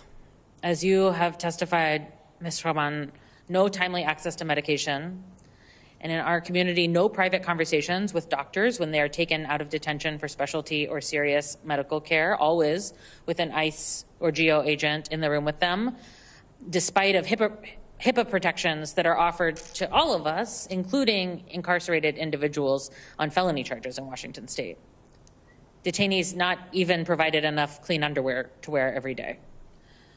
First, the administration took away health care for millions of Americans through H.R. 1 and through letting the ACA tax credits expire. Then they started shooting nurses in the street and physically obstructing and assaulting citizens who are simply trying to get to doctor's appointments. It turns out wartime is accurate, and this fascist regime is engaged in a full-on assault on everyone's right to health care, to live and survive in this country. Ms. Rahman, what you were subjected to is appalling. I understand, as you have told us, you are trying to get to a routine doctor's appointment when immigration agents smashed your windows, dragged you out of your car, and detained you. Is that correct? That is correct. My 39th appointment at that facility. Okay. You told them you needed medical care and that you have a disability, correct? Many times. You've spoken out about the dehumanizing practices you were subjected to after you were detained. Can you share again what their response was when you told them about your disability and that you needed medical care? First, they said too late. Then they just laughed. Then silence. I'm particularly concerned by the statement you shared that 2 local officials said they didn't want to step on ICE's toes while you were trying to get medical care. Healthcare is a human right, full stop. And what you've shared today with us and what I've heard from individuals at the ICE detention center in my district makes it clear that this administration is doing the absolute most to sow chaos and confusion and avoid providing clear guidance to agents and local health officials about the rights of detained individuals. Every human, immigrant, citizen, criminal or not, deserves access to health care. We must impeach Secretary Noem. And beyond that, we have a lot of work to do to fix our broken immigration system. And part of that is making sure folks can access quality and timely care. Thank you. I yield back. Thank you, Representative. Next up is Representative Subramanian. Thank you, Mr. Ranking Member, and thank you to everyone who spoke here today. And thank you to our witnesses. Really, thank you for your courage. Thank you for speaking out. There's a lot of people that don't want you to tell your stories. There's a lot of people who want you to be silent and to be quiet victims of what ICE has done. But you speaking up makes a huge difference. it makes it harder for them to keep doing it when you speak out. And so please continue to speak out, and I want to thank you from the bottom of my heart for being here. Because the reality is you are inconvenient to ICE and to this administration. They told us from the very beginning that all they were going to do is go after the worst of the worst. They were only going to go after the criminals, right? And they were going to keep our streets safe. But in the first 10 months of the administration alone, nearly 75,000 people were swept up in immigration operations with no criminal records at all. And you all are American citizens, too. Is that keeping us safe, to go after American citizens, to terrorize American citizens, to terrorize families, rip families apart? And this is not an isolated incident. You all are not the only ones, although your stories are heartbreaking. This is widespread. In my community, we had an American citizen who was a Trump voter himself who had this happen to him. He was detained by ICE agents who were looking for someone else, and they thought he was the right person, and so they harassed him and detained him. He was just driving to work on a normal day. And what's interesting, and what I keep seeing over and over again, and what you have shared in your stories, is that there is no accountability. There are no apologies even. There's not even, all there is pointing a finger at you and saying you're a domestic terrorist, right? Because you are inconvenient to them. You are the good guys. You're the ones that were doing the right things, and they were the ones that came after you. And so never forget that, and we should never forget that. And attacking communities and covering it up is everything. It stands for everything that this country should not stand for. And so what I want to see, first I want to see Secretary Noem impeached. I think she needs to go, resign, or get impeached. We need to see a complete overhaul and reform of ICE. But I really want to ask you all, what do you want your leaders to do? And what can we do to both bring the healing that you deserve and need, as well as bring the accountability that we should see when it comes to immigration and ICE? Mr. Romanucci? Am I on here? Yeah. Thank you very much, Representative. I don't think there's any question that without a legislative change, in order for these fine people to be able to seek redress by filing direct lawsuits against law enforcement officers and having a public trial, if the circumstances warrant, where there can be transparency and the truth comes out, we will have failed. We will not have done our job if there is not legislative change, because transparency is truth, and we can't get to it unless these people can have the right to sue federal law enforcement officers in the same way that the estate of George Floyd was able to sue the police officers who murdered him. Ms. Martinez? Same. I just want accountability, change. For starters, change. Ms. Rahman? I do not believe that violence from law enforcement against communities is a new problem in any way. However, I believe that this moment has provided new lenses for people who may have needed them to engage with a very old problem. It is only the tip of the iceberg, and if we can set precedent that you should be very afraid to hurt someone like this, then maybe we can solve some of that larger problem. Because even someone who was committing a crime should not have been treated the way that we were treated. Thank you. Ms. Rascon? Ms. Rascon? I believe the three individuals overseeing the immigration process should be held accountable. That's because it starts with them: Trump, Vance, and Noemi. Mr. Stott? Thank you, Representative. I think there's a very long list that I don't have time to fully flesh out, but in a nutshell, professionalism demands accountability, both administrative and legal, and it demands improvement. That is, an agency learns from its mistakes and learns where it can do better. That's a good place to start. Thank you. I yield back. Thank you, Representative. Next is Representative Ansari.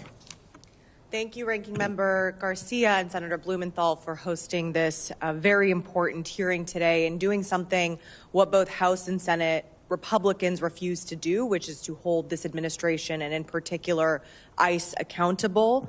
Thank you all, more importantly, for sharing your stories.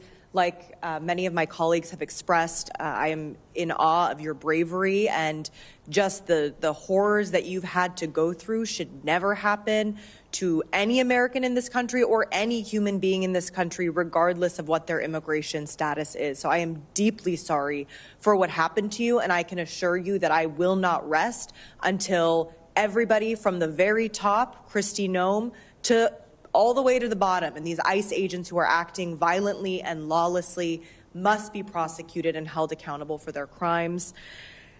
This description, what you have put forward and what we've seen across this country, ICE is not law enforcement. They're also not immigration enforcement. They are literally Trump's personal paramilitary force turned against civilians, no different than many authoritarian regimes around the world. My parents fled an authoritarian regime to come to this country, and the tactics are extremely similar. Now, I want to dive into some of the details of Ms. Rahman's testimony. You described that you were violently pulled from your car by DHS agents while trying to drive to a doctor's appointment. Agents had told you to move your car towards other federal agents, an action that, according to the Trump administration, was justification for the lethal force that was used against Renee Good. Were you concerned for your safety if you had followed their directions? Absolutely. There were people everywhere. The violence of your detention, per your description, just seems so senseless. Why do you think they acted the way that they did? Because I think that they are trained towards cruelty. Their tactics do not logically make sense to me as an immigration strategy. That would be things like helping immigrants access jobs and things. It doesn't make sense to me as a public safety strategy either, but it does make a lot of sense as a strategy for teaching the population to be afraid and not speak. And DHS called you a, quote, agitator, and claims that you were arrested for obstruction. Is that how you view yourself? No. I am a software engineer who was going to a doctor's appointment. Exactly. Did federal agents treat you with dignity and respect during your detention? It doesn't seem like they know what that is. And what do you think the agents meant when they told you that you wouldn't be a problem if you were, quote, normal? I think the agents believe there is exactly one kind of person who's appropriate for being allowed to live their life in America. When were I you don't first? fit that. Thank you. When were you first informed of your rights? I was not informed of my rights. And were you allowed to speak with a lawyer? No, I asked many times, and they said that would happen later, but I was never actually taken to an interrogation room because there were too many, quote, bodies occupying those rooms, and I blacked out before I was able to ever talk to anyone on the phone. And did you receive appropriate medical care or disability accommodations while you were detained? No, I requested them many times and finally thought to ask for a wheelchair, which they didn't know if there were any. Nobody should not know the answer to if there is a wheelchair in the facility. And then when I was put in it, I was taunted, which is strange to me because that did not make their job any easier. Were you worried that immigration agents might let you die? 100%, because I read books. Thank you for your testimony. I yield back. Thank you, Congresswoman. Next up is Representative Bell. Thank you, Senator Blumenthal, Ranking Member Garcia. Also to our survivors, for your courage, as well as our witnesses as well. My first foray into politics was as a city councilman in a small city called Ferguson. And one thing that I learned as a city councilman is that the relationship with citizens and their city, there was a direct correlation with their relationship with law enforcement. I would have people come up to me about their trash and just be mad. They'd come up to me about a pothole in their street and just be, they're just hot. But as soon as that trash was picked up, as soon as that pothole was filled, they were ready to bake you cookies. A bad interaction with law enforcement doesn't go away so easily, though. And I say all that because as a Ferguson City Councilman, as a later on a municipal court judge, we worked hard to change not only policies, but also the perception of law enforcement in our local communities. We worked hard to get body cameras on every single officer and implementing policies that required those cameras to be on. We worked hard to implement community policing, where police officers weren't just evaluated by how many arrests they made, but how many people they knew in the community, how many conversations they initiated. We worked hard to expand treatment programs for folks struggling with mental health and addiction. And we worked hard to get law enforcement to buy into that. And they did in our community. And so it's like taking one step forward and 2 steps back when we see these masked agents that I talked about earlier in this year running around with weapons, with the color of law enforcement around them, but yet without the training, without the adherence to the policies that actually we've seen start to build that confidence, that trust back in many places around this country. And so it's very frustrating when we look at how much effort we've put in, and then we see Renee Good and Alex Preddy shot less than 2 miles from each other, just 3 weeks apart. 1 step forward and 2 steps back. And Mr. Stoughton, I just want to ask you quickly about the force continuum and dig in a little bit about the use of force and how that is predicated on the amount of force that an officer is faced with. And if you could just talk about that and then the duty to render aid as well. Thank you for that question, Representative. In very abbreviated terms, officers can, and in the performance of their legitimate duties, may have to use force to overcome actual threats that would undermine the policing goal, whether that's making an apprehension or conducting a search or seizure. The idea of the force continuum is essentially just a way of demonstrating the relationship between the nature and the severity of the threat presented by someone's actions and the nature and severity of the force that the officer gets to use in response. This comes from a 1989 case, Graham v. Connor, which lays out the idea that force must be objectively reasonable, which requires balancing, and the word that we typically use in this context is proportionality. That is just out of respect for time, you can't use an AK if the threat is a fly swatter. Would that be fair? Yes, Representative. That's a good analogy. Thank you. I yield back. Thank you, Representative. Next is Representative Simon. I just want to remind our folks to stick to the 4 minutes because I think our time in the room, in the chamber, is also wrapped. And so, Representative Simon. Thank you, Ranking Member, and thank you for leadership for bringing us here today. I think it's important to also lift up the voices for the past 22 years of folks on the ground in communities, human rights attorneys, civil rights organizations who have been clear that across administrations, ICE has been a damaging force in our communities. So what you all have experienced is the ticking up of an unchecked body. I say we listen to women of color, particularly women of color organizers and activists and organizational leaders on the ground who have been citing this rallying call to deaf ears for too long.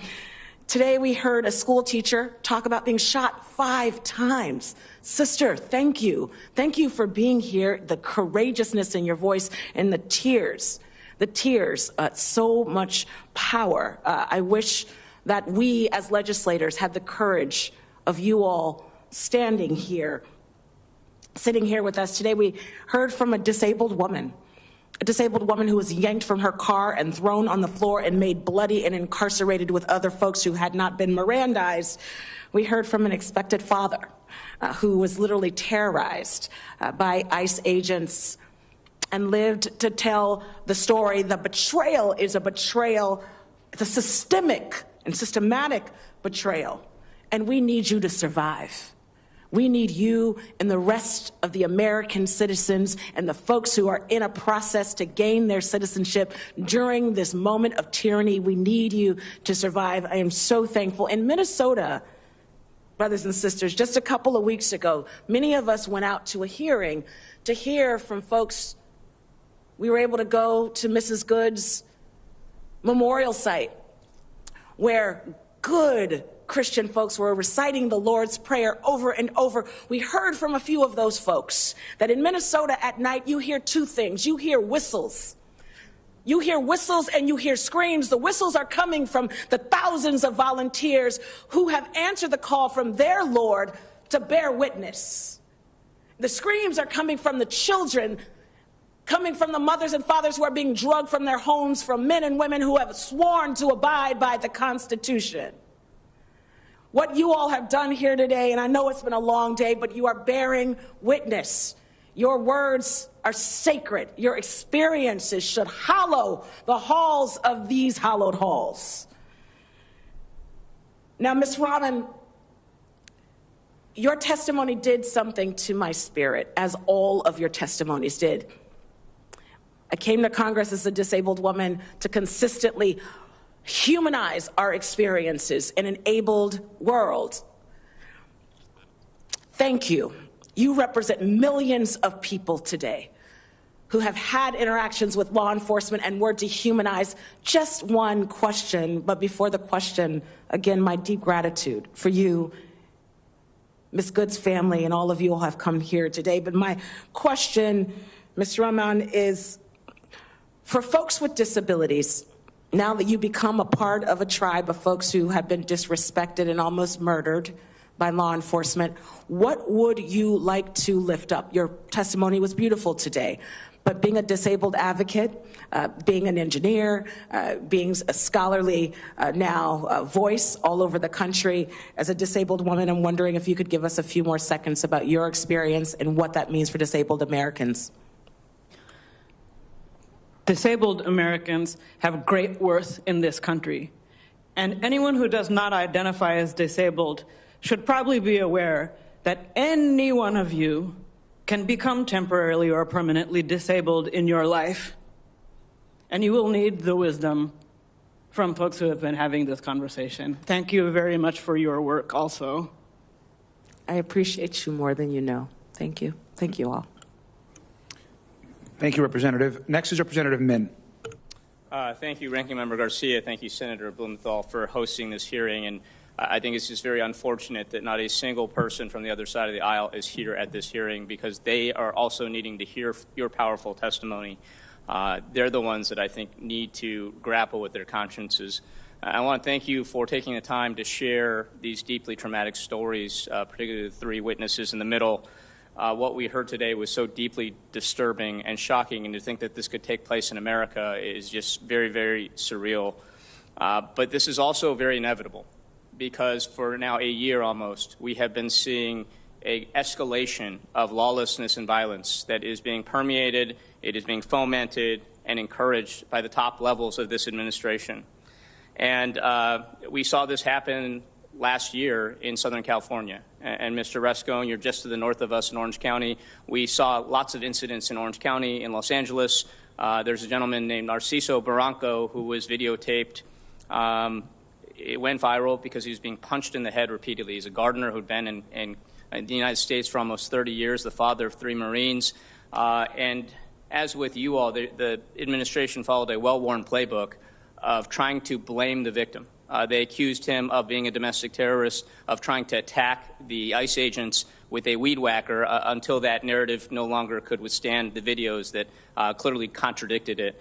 And unfortunately, what we saw here, Mr. Rascon, Ms. Martinez, is that same playbook. And I just want to be clear, you were confronted by masked agents who approached you, threatening you with guns drawn, and you in your case, Mr. Rascon, your father drove the car away. Ms. Martinez, you drove the car away. And in both instances, it's clear you were trying to flee. You were not trying to hurt anyone. You were not driving at agents.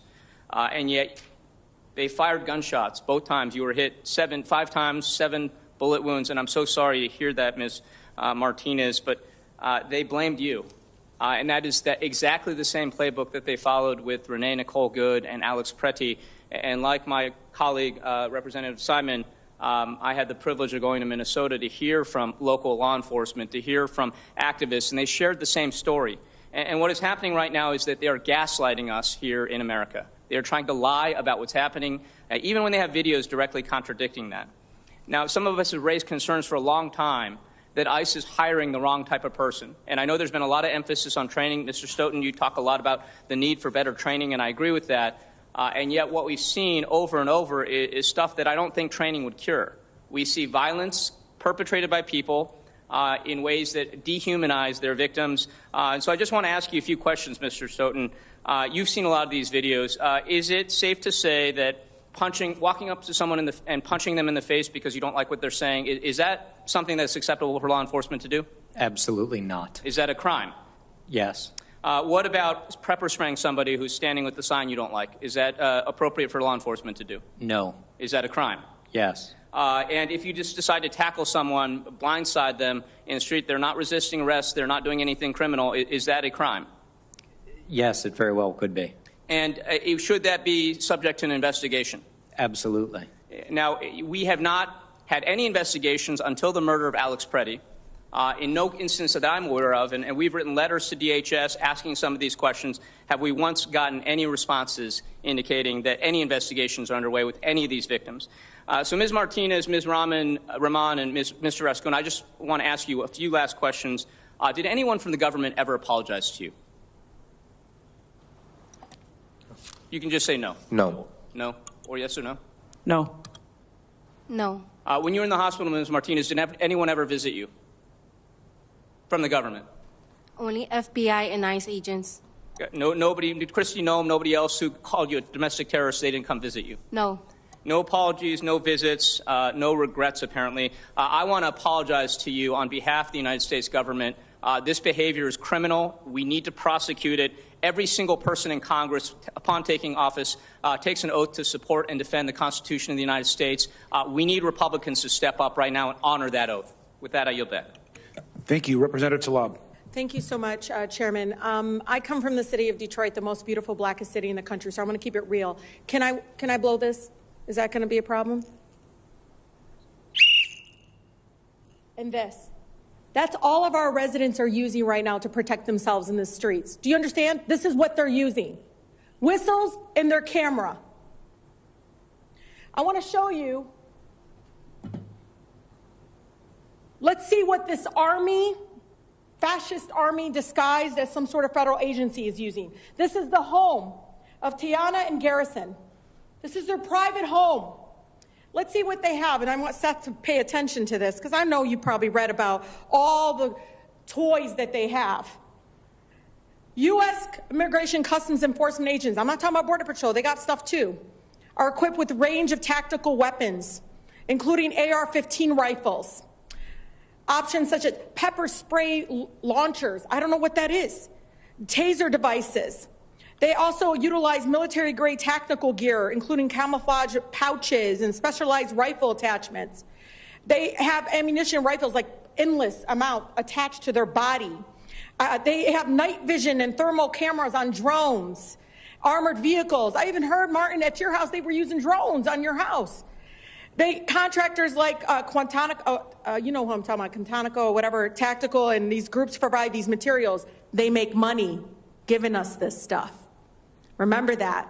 And every day they keep any of our immigrant neighbors who are asylee seekers, some of them are literally just waiting their turn to be able to get that pathway to citizenship. They're making money off of our babies being imprisoned. You know, there's a lot of equipment here and military gear here, Seth, a lot of weapons here for whistles and cameras and our disabled residents, people going to drop off, you know, donations to their church, a father. It's a lot of weapons. You think this belongs in the streets within this federal agency right now with everything that's happened? While I do think there is a potential role for specialized equipment and training, I do not see the role. Well, my friends in the veterans, they say this stuff we use in Afghanistan and Iraq, Rashida. I didn't agree with that either. You know, those are a lot of folks that were innocent lives, civilians impacted. But this is kind of stuff in war zones. Seth? It does not belong in day-to-day. Look how many people showed up to her house. They're unhinged. And I just have to be honest with my colleagues. They're not here to listen to this, but I'm going to tell you all, it's not a slogan, abolish ICE. My residents in Southwest Detroit have been telling us for years. For years they've been telling us. You know, thinking of that father, I saw the emotion that Martin and especially Miss Martinez had, seeing that father of two boys being murdered. No one talks about Mr. Gonzalez as much as they talk about Renee and Alex. And I know they would hate that. But I have to be honest with all of you, all of my colleagues that are not here, they think if we unmask them, they'll stop killing us. They think if we just train them more. But do you know, Seth, that murderer agent, John Ross, that executed Renee, he's been with Border Patrol since 2007, then goes to ICE in 2015. I think he trains people with guns. So it's not more training. This is an agency that was built to terrorize communities and neighborhoods. It is an agency that was created with this culture. It cannot be so-called reformed barriers. They violate their own policies. I saw it in my own neighborhood in 2010 and on. So it doesn't matter who's president. This needs to be dismantled. With that, I yield. Thank you. And I believe we have Representative Presley, who we can grab a seat wherever she would like. And there you go. Sure.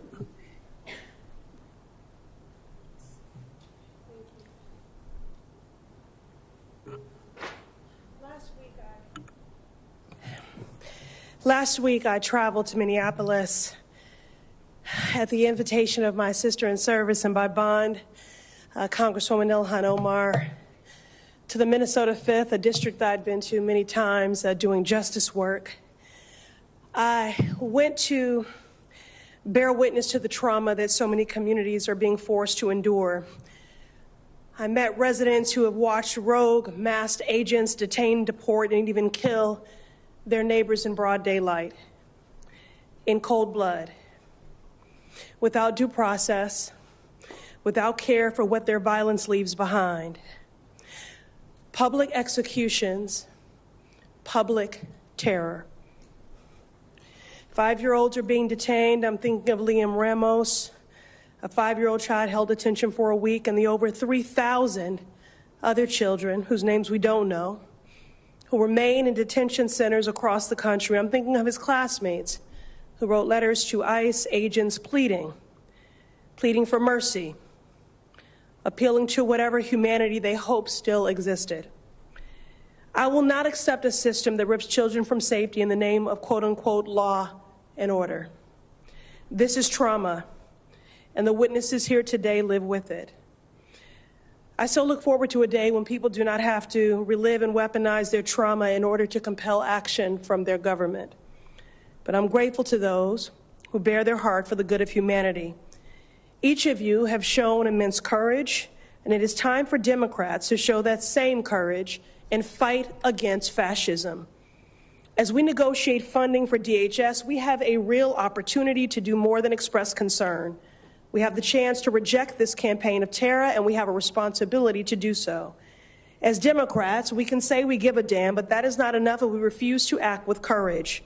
Requiring agents to remove masks or obtain warrants before entering homes is important, but let's be honest, that is the bare minimum. We can't leave power in the hands of bad actors to decide whether or not to follow the law. We can't make demands of people like Trump and Nome and then hope that they willingly comply. Our Constitution doesn't rely on good faith. It demands checks and balances. If we want real change, we must check this administration and rebalance power in the hands of the people where it belongs. Here is a simple fact. People should be allowed to sue ICE agents for violating their rights and killing their loved ones, period. That should not be controversial for Democrats, Republicans, Independents, or anyone, but there are barriers in the way. Congress must remove these barriers with a two-step legislative fix. Step one, we need to close the loophole. There is currently a loophole in the law that prevents federal officials from being sued under Section 1983, which is a civil rights law protecting constitutional rights.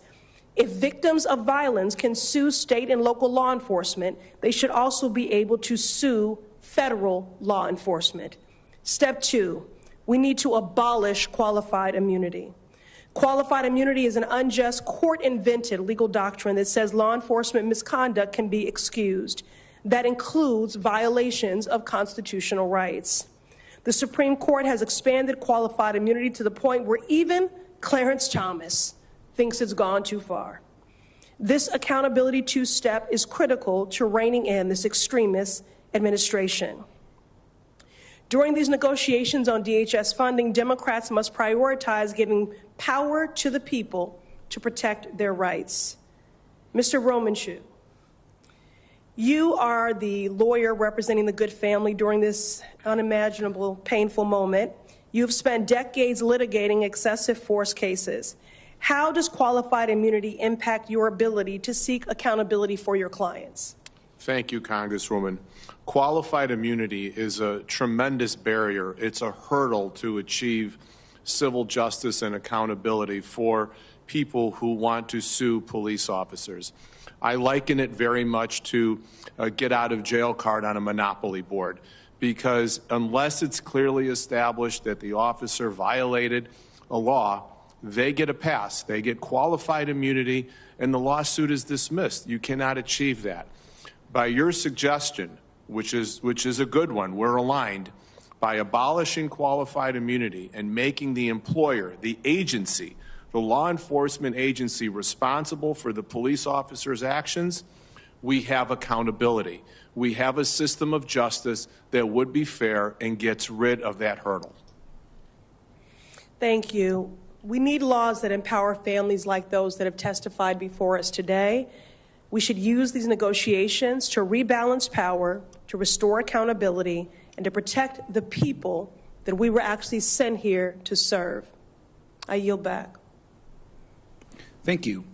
And I want to thank you all. First, our witnesses, just thank you for your courage, your testimony, for being here. I know it was difficult. I thank you for answering all the questions, and I want to thank all the members of the House and the Senate. We had a large participation today for joining us, and so thank you very much.